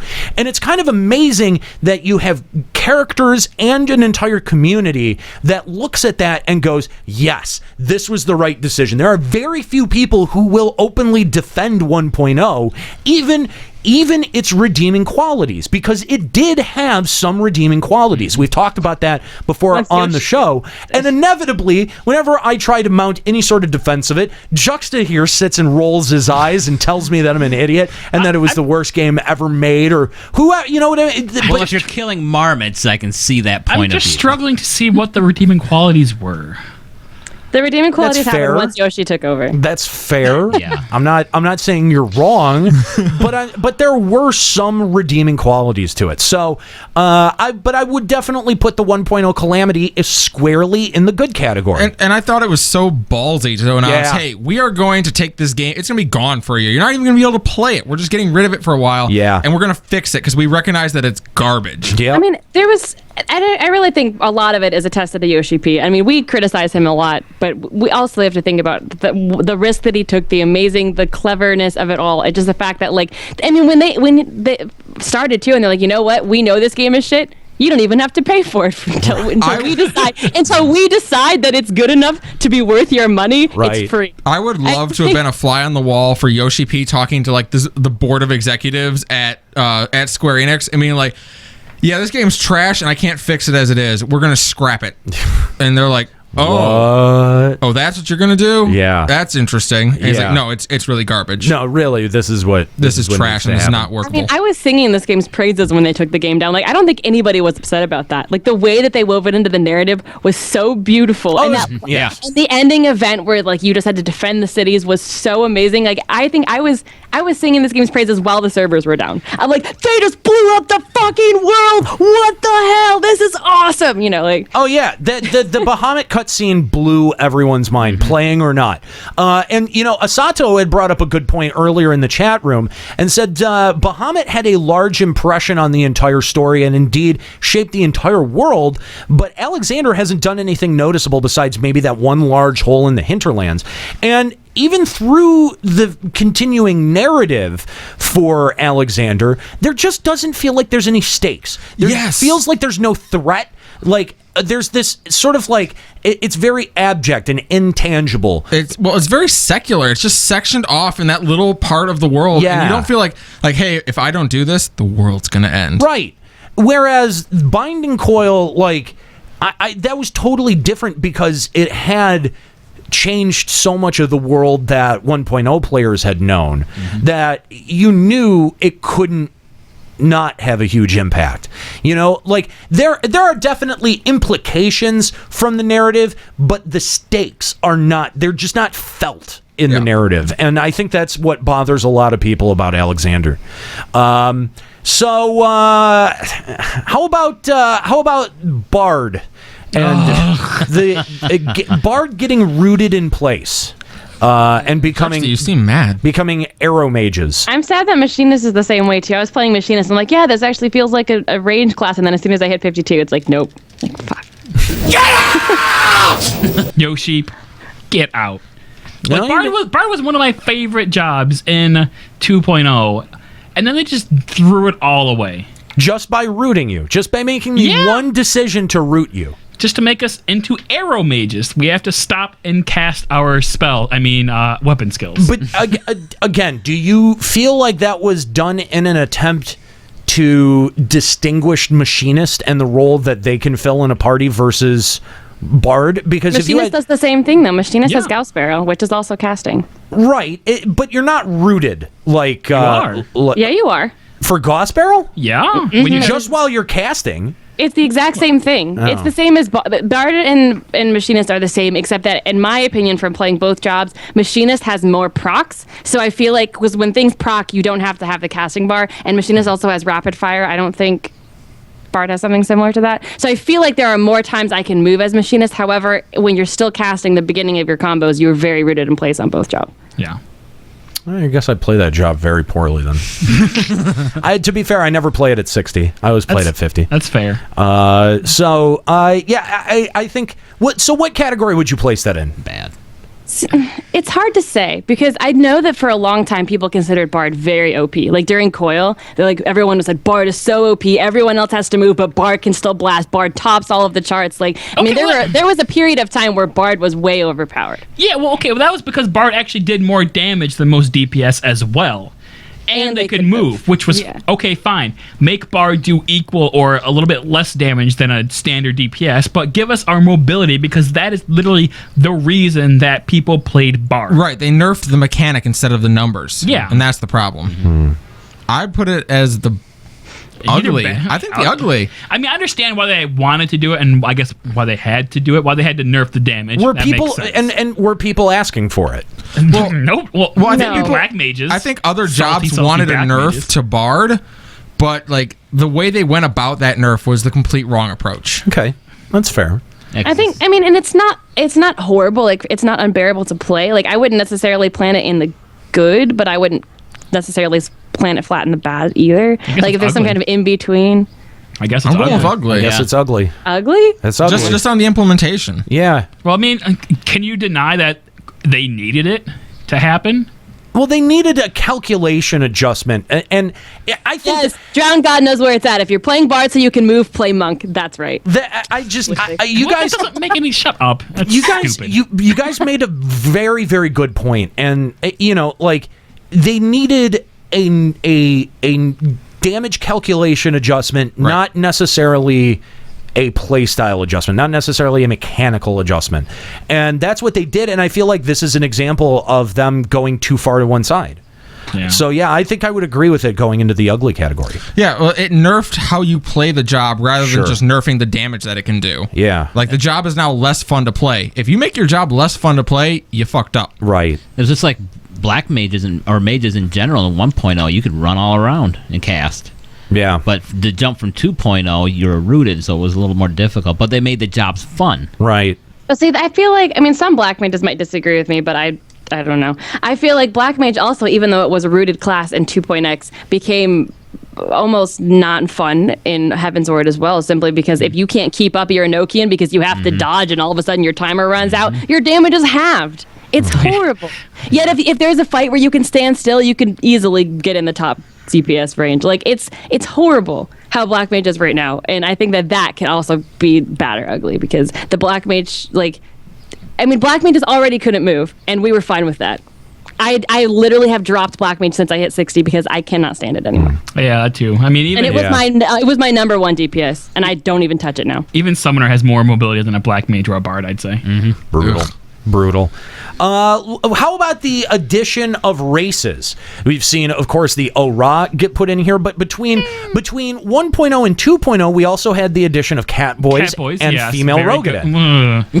Okay, Rogadins it's called balance. Okay, you have something really great and wonderful that is cat girl males, and Cat girl males, and then you have like more Femros males. are so awesome. Okay, first of all, though, can you I mute her? applaud 14. Don't mute me. I applaud 14 for adding these because how long did we ask? How long in 11 did we ask for cat boys and female Galka and we never got them? So I think the fact that 14 was like, no, we're going to do the exact same Was thing. it reasonable? Was it Nobody reasonable asked for female No, Galka. let's just be clear. Nobody asked for that. Yeah. People did ask for male Mithra. Yes, that is true. There were male Mithra. That was, And then they give us one And, and Winks Like Goddess. which is hilarious. I think Lebecco. that is the greatest troll of anything ever. Maybe second to we're gonna get to go to Tavnasia. Nope, hole in the ground. The best. That there's some great trolls in there, but even better than that was when it's like, all right, now we're gonna get to go to the past. Oh, but you can't go to Tavnasia in the past. Literally nobody was asking for female Gulka ever. And He wrote it into narrative so that they didn't exist. And is that a reasonable expectation for FF11 at any point in its lifespan? Like, it did not have the resources to be able to put new races into that game. We know this. We knew this way back then. PS2 limitations. Thank you. Thank you. Yep. That's exactly it. The oldest line in the FF11 book. Right. Yes. The old go-to. That old chestnut. Get owned. People used to draw what they would imagine female Galka would look like. There were plenty of people that wanted. Galka didn't have junk to begin with. Why would there be female? Nika, Galka were written to the narrative to not have No. Nika, you are being confused. That's drawing of H.P. Lovecraft creatures, okay? That's not female Gulka. But, like, remember... I understand your confusion, but, like, let's just be clear about that one. I remember regular Gulka and Subligar. They were, like, Ken doll smooth down there. Oh, God.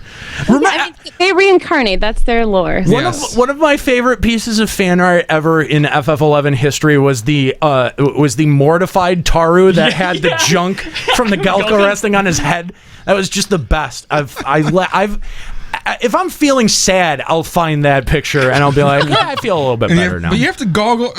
You have to goggle? Yeah, you have to Google what are you Galka Googling? penis Taru. You're Googling Galka penis? What? That one backfired on you, didn't it? Yeah, I didn't word very well there. Yeah. Did not go having well. a stroke? Yeah. Burnt toast. So that's clearly with the ugly, I'd say, because I mean you got something wonderful, which is male cat girls, and then you get female Rogadin. I love that you describe it as male cat girls. I can't get over that. Hey, how else do you describe it? He's just being gender inclusive. He should be awarded. I know, but I wanted someone at SC to like have just a picture of a cat girl and be like, but what if it was a boy one? But you have to admit, like, hate on Rogadins all you want, okay? But the femros as they exist now are way better than anyone had ever imagined what female Galkas would look like, okay? Female Rogadin can be very attractive if you design them the right way, okay? Yeah, by making them a cat girl. I actually get comments all the time. Like, it's the weirdest thing. Like, I'll be in a dungeon or I'll be just running around town and someone will send me a message and just be like, holy shit, an attractive femro. I love your character. Wait, you don't play a hero? Thanks. What? I thought you were a hero. Shut up. My character looks damn sexy. Because she looks like a hero. Power Ranger pose. So, to kind of piggyback on that, there have been changes, especially between 1.0 and 2.0, in character modeling. Yeah, the cat girl butts are smaller. All butts are smaller. And not just cat girl butts. And boobs? Weren't boobs a point of contention as well? Probably. I think so, but butts in general, every single butt in this game is flat as they almost go inward, and it bothers shit out of me. There is no junk in anyone's trunk in this world. I was in female in 1.0, and her butt was banging, let me tell you, okay? These butts are concave, and they are horrible. No, let me tell you what the problem is we all come from 11, where there were Elvon. Elvon had Badonkadonk.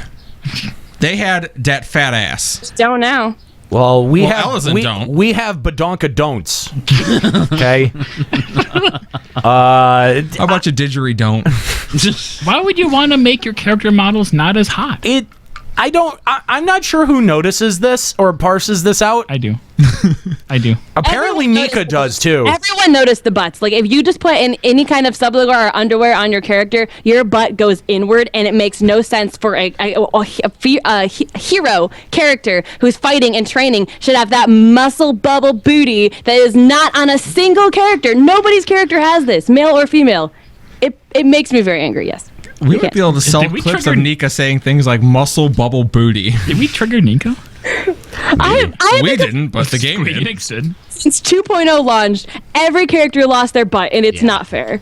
It's really not fair. I mean, that's all you stare at. I mean, you don't stare at the front. Yeah, you do. You stare at your character's butt because that's how you run. At least make it nice to look at, right? Why do you think I'm a male cat girl? See that tail swanging? I wonder what Anita Sarkeesian would think of this conversation. Hello, kitties. I'm a traitor to my gender, I'm sure. Ooh. Oh, man. Maybe, you know what? Lamb for nothing. Rip butts. Yes, Cece. Yes. Maybe Brianna Wu can step in and talk about the eating balls mechanic. Can we have that happen? This has been a weird show. I feel like we will, if we say the name of someone, we might conjure them out of existence. Brianna Wu. Come on, we want that attention. It rhymes with Pazuzu. If you say his name 3 times, he'll show up. He'll even grant you a wish. I love that Futurama episode. I for some reason, do you ever get lines from cartoons that stick in your head? Oh, yes, absolutely, all the time. The way dangerous. The way that he yells Pazuzu has.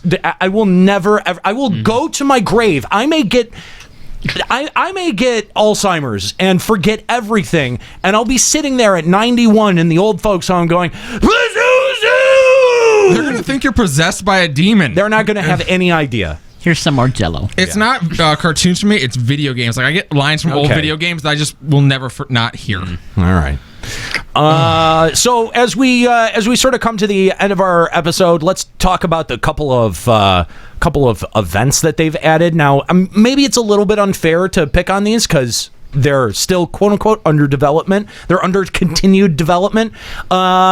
Skynimus. That's debatably under development. Diadem. What evidence is there of that? They said we are planning a rework. Please look forward to it. Yeah, they said that, but they said a lot of things. We're planning on planning a rework. They said there's an API coming at one point, and I don't believe that either. Yeah.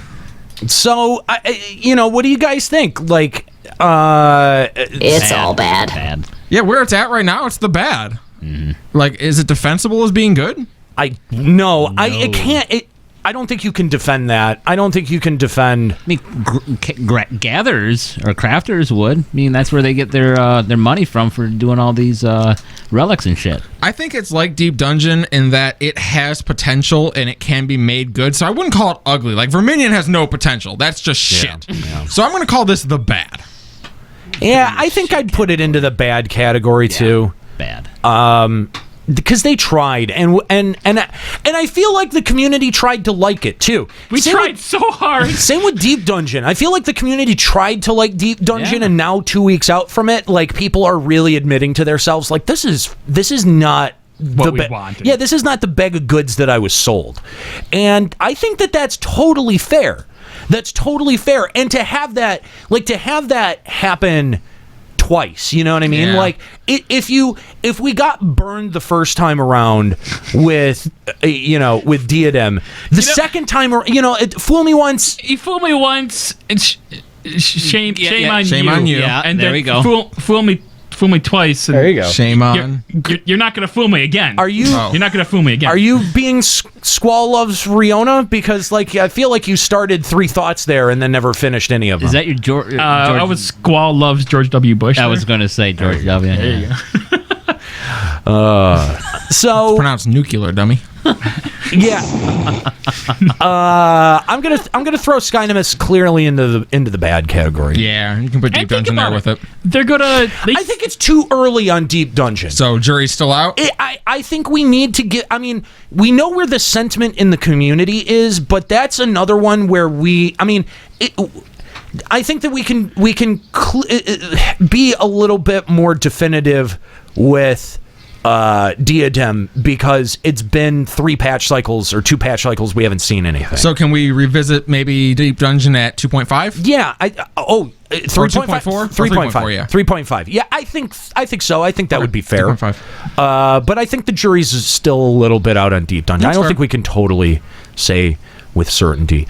And then finally, how about death of on the outline it says death of Minfilia, but let's say death of major characters.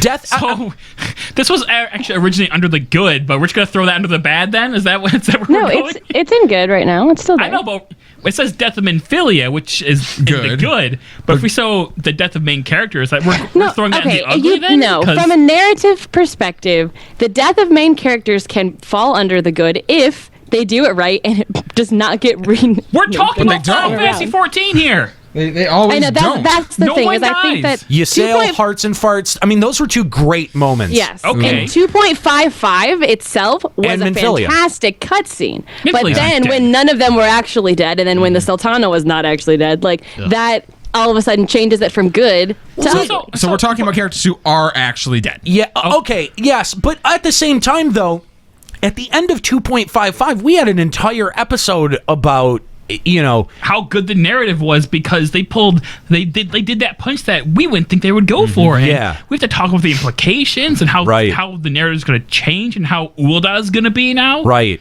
And then none of that happened. She's alive. Never mind.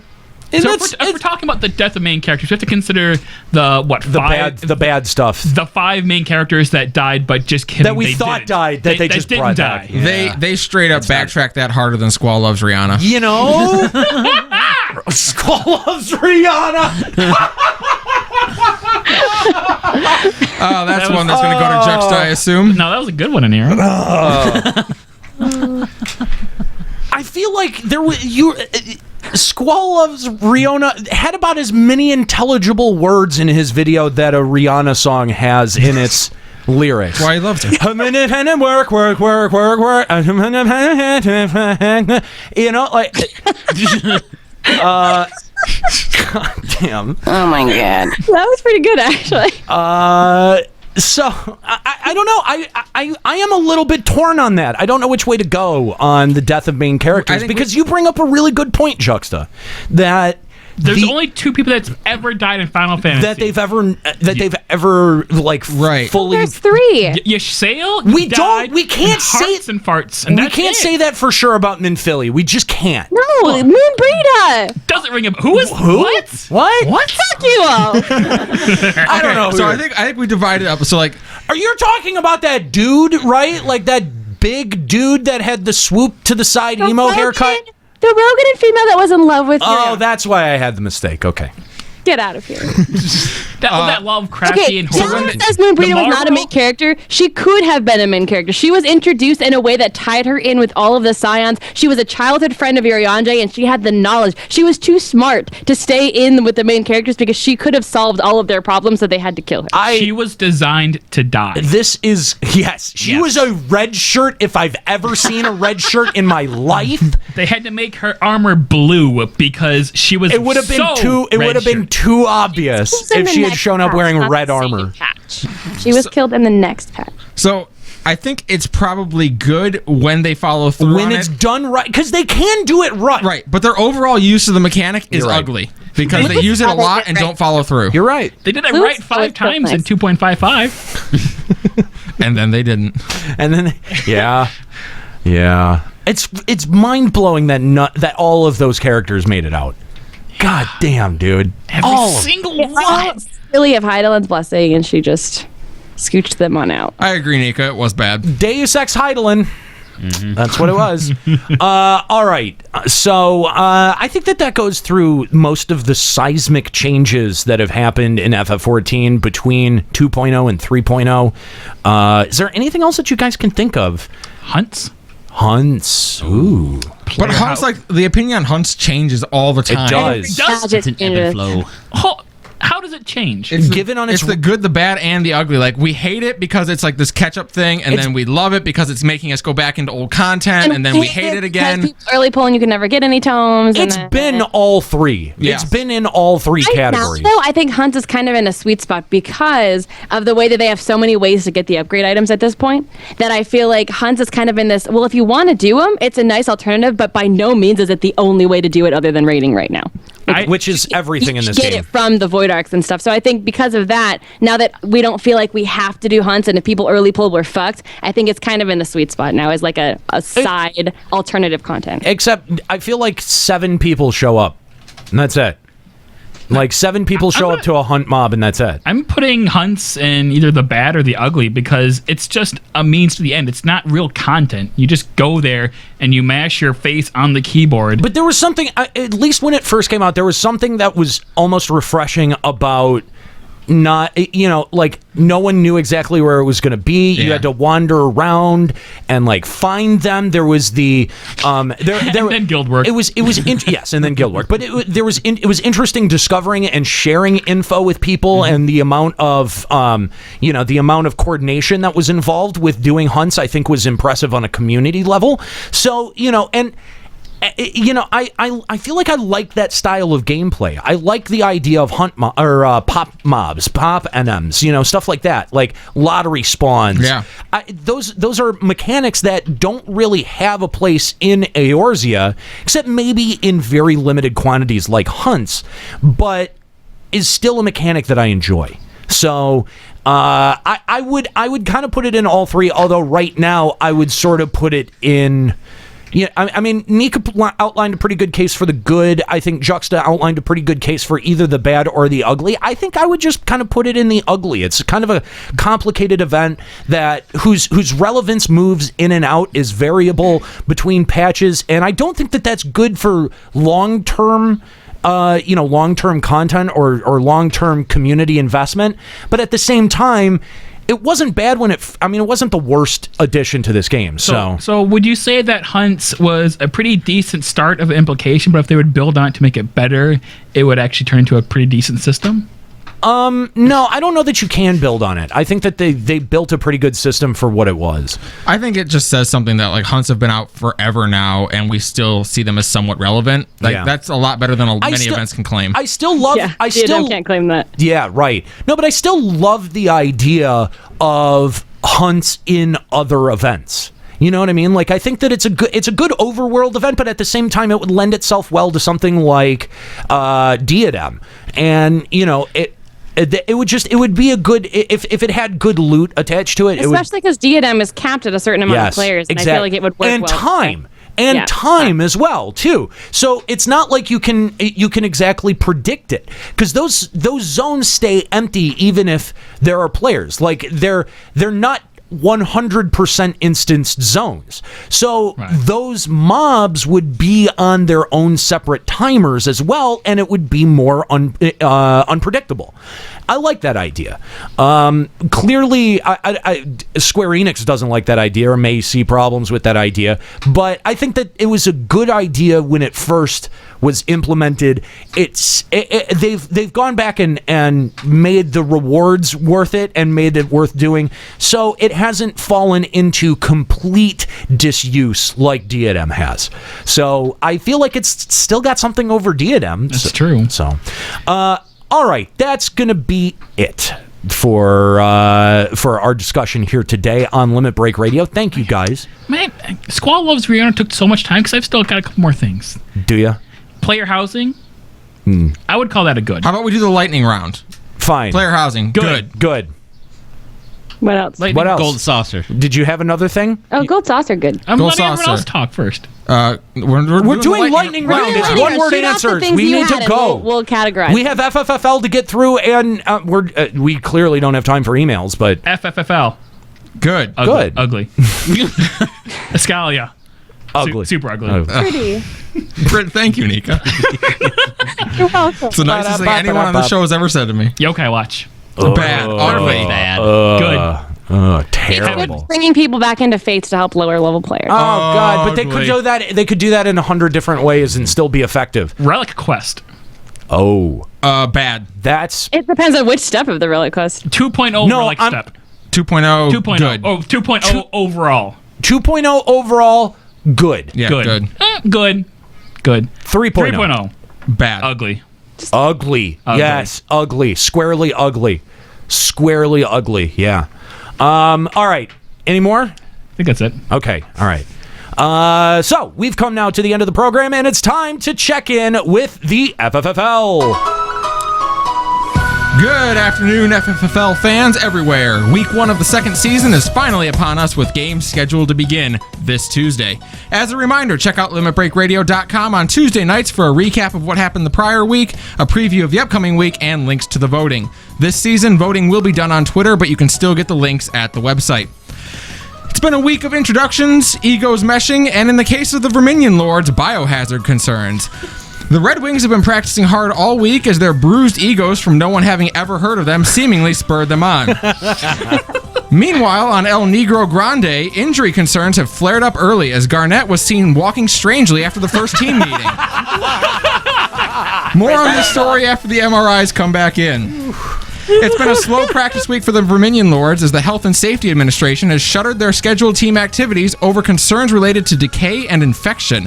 GM Juxtaposition has filed a complaint requesting more practice time, which is expected to be swiftly denied by a very spiteful owners association. And now on to our Week 1 matchups. A reminder to our voters that home field advantage should be factored into your decision, but like in any sport, home field is not a guaranteed win. So first up, the Balam T-Rexars are opening their season on the road. They're heading to Limsa Laminsa to square off with the Melusine Marauders in a match that will see Gilgamesh facing off against Squall, who is able to summon Gilgamesh. So that should be weird. Next, the Barren Castle Red Wings face their first road test as they enter the depths of the missing member to take on the Chickabos. Can they rise to the challenge, or will they be walking home funny? Titan's Banana Hammock has prepared the Naval for battle as they welcome in El Negro Grande for a throwdown between our only returning team and one of our new GMs. And in a match sure to break Callow's heart, the Super Senpai Megaforce travels to the Rogue's Den to face off with the Edelweiss Avengers. God, the worst name in this whole league. They should definitely lose on that name alone. Oh my God. Early betting has the Megaforce as the favorites, but that may be due to fans not knowing if Callow will actually attend the game or not. You know, I have to say, like, when he picked that name, he must have, like, put a lot of thought and effort into that. He said it on the post show last week, and I totally forgot what it was. But Fail. Yeah. That's the stupidest name I've ever heard. It really is. I just don't think that I could have come up with something dumber. That's why we let him go with it. Yeah. Maybe that was it. Maybe he was trying to pick something he knew we'd let him get away with. Maybe. I don't know. Well, that backfired. And to close out Week 1, the Verminion Lords play host to Beambo USA. Yes, the Gold Saucer is teeming with excitement for their first match of the season. Ironic that Verminion killed the Gold Saucer, and now Verminion may be resurrecting it. And that's all for the Week 1 update of the FFFL. Check out LimitBreakRadio.com this Tuesday, and make sure to cast your votes. That's right. The voting process will be available over at LimitBreakRadio.com, and I believe that we had selected Twitter for our polls. Twitter, everything will be on Twitter. So make sure that you also are following us on Twitter. That's twitter.com/LimitBreakRadio or at LimitBreakRadio, whichever you prefer. So we're running a little bit long, and boy, these emails are super long. So I think we're just going to set those aside and wait for next time. I know that we've had Diamolos on the line for a while. Is he still hanging on? We still got him. All right, so let's end the show talking to Diamolos. Diamolos, thanks for calling Limit Break Radio. Now I don't know what to talk about. Putting you on the spot a little bit. Close us out strong. It's better be the best call we ever had. I kind of combined my original thought with the topic at hand. My biggest gripe with the game is the fact that SE just does not want to challenge the majority of the player base. Since 2.1, they have been releasing more and more dumbed down content overall, with only the high end being the challenge, and very few people even do that. Right.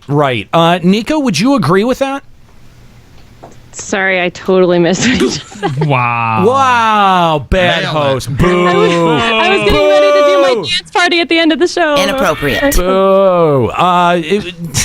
Do you feel like the content that Square Enix has been putting out for FF14, do you feel like it's been getting progressively easier and dumbed down except for the raid content? Yes. Yeah. Definitely. Is Easy mode. That they are learning the rain content wise. I mean, that's what I'm looking for anyway. And clearly, Gordius was horrible, and Midas is a lot more fun. So I think that they are definitely learning. But I do think the rest of the content is not incentivized and is way easier than previous content has been. Well, but if you look at it in terms of easy content versus hard content, I don't know that the easy content has gotten easier because they have heaped more mechanics on us over time. They have heaped more responsibility on us. But a lot of these mechanics hit like a Nerf bat, and they don't actually really hurt, especially in the way that they do in raiding. Great example of that would be the way that they've changed petrifaction in the Melusine fight, and the way that every other petrifaction works in every other fight in the game. It's no longer an insta death mechanic like it was. But they didn't nerf that until well after it was irrelevant. You're right. But we've seen that now rear its head in other fights, and the expectation isn't as razor thin as it ever was in raiding. And so I think that's where a lot of the challenge is generated, is that you're being asked to do very specific things in a very specific pattern again and again, and in a very specific order. There's not a whole lot of dynamics to these fights. And so when you have stuff that's as patterned out as this is, I think that it's not necessarily easier or harder, but that it is, from a development standpoint, easier, right? Like, the challenge to us as players may be, we may have the perception of it being harder, but it's easier for a development team to change some variables on the way that a move will hit or that a move will operate than it is for them to completely redesign an event or design a completely new one. So when you have things like story mode, I feel like that's a concession on the development team's part to go, we want to be able to provide more content for more of our players for this game, but we have to do that in a reasonable fashion, and so let's double up the amount of art assets. And it's not unreasonable. Like, the thing is that from a development standpoint, that's not unreasonable, right? Like, if you're not doing that, you're creating unnecessary work for yourself. But at the same time, it's not fun for players. Like, it's not. We just went through this. Story mode rating fell flat on its face. It was bad. It was a bad addition. It took a lot of people out of the raiding scene, and because it took them out of the raiding scene, it took a lot of their motivation away to play the game or log in at all. And that has been a huge detriment to the game overall and to the population. So I definitely agree with your assessment there, Diamelos.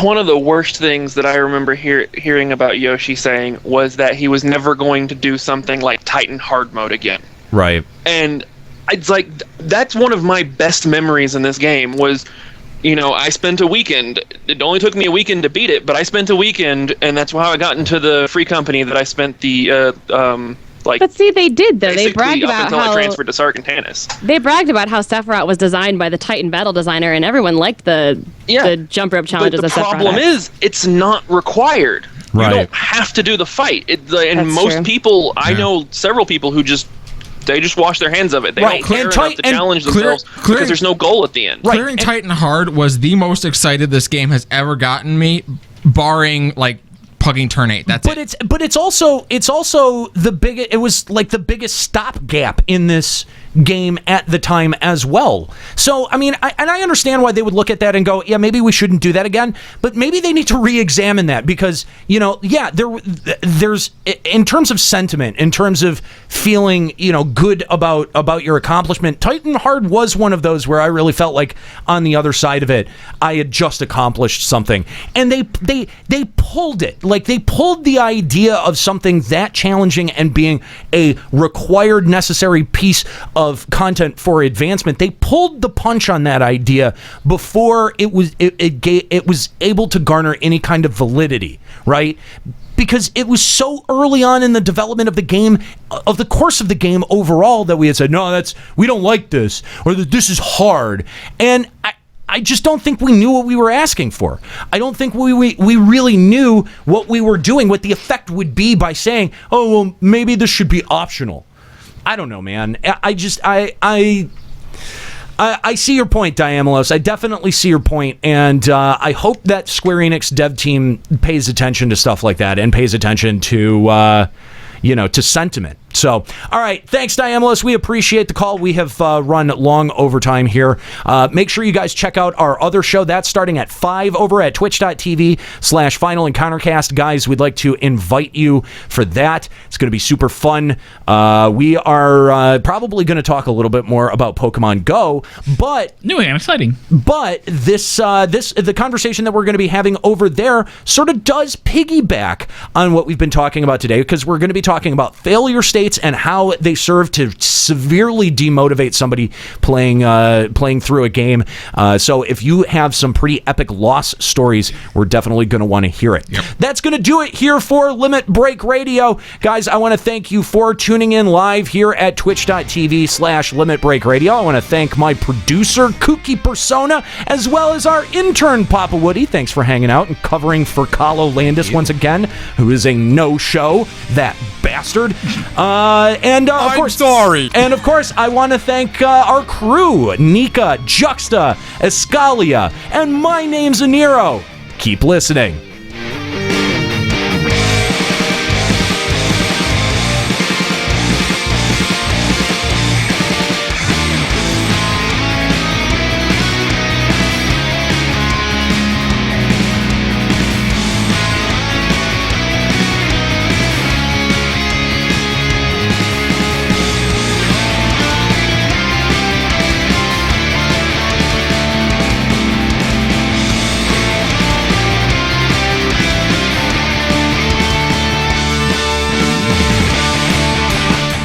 Limit Break Radio is a production of LimitBreakRadio.com and Bender Media Productions. Today's episode was produced by Kahlo Landis, Escalia Ryumasa, and Aniro Grigori. Final Fantasy XIV and Eorzea are trademarks of Square Enix. Funding for Limit Break Radio is provided by Miri Kennett, Captain Failboat, Zurian Urexin, Azura Giacho, Bianca Forwin, Kalina Ashsaber, Thor Carson, My Waifu, Satori Komeji, Darbykins, Sakura-chan, and fellow Limit Break Radio listeners. To support Limit Break Radio, visit patreon.com/Limit Break Radio. Opening music in this episode from Daniel Lambie. Listen to Man with the Machine Gun and other great tracks at facebook.com/Daniel Lambie Metal Gamer. Closing music in this episode provided by Husky by the Geek. Listen to this and other great Final Fantasy XIV and video game rock covers and original music at facebook.com/Husky by the Geek. In-game graphics for Limit Break Radio's Twitch stream are provided by Diamond Multimedia. Check out their line of AMD graphics cards and other hardware at diamondmm.com. Limit Break Radio and its hosts are solely responsible for its content.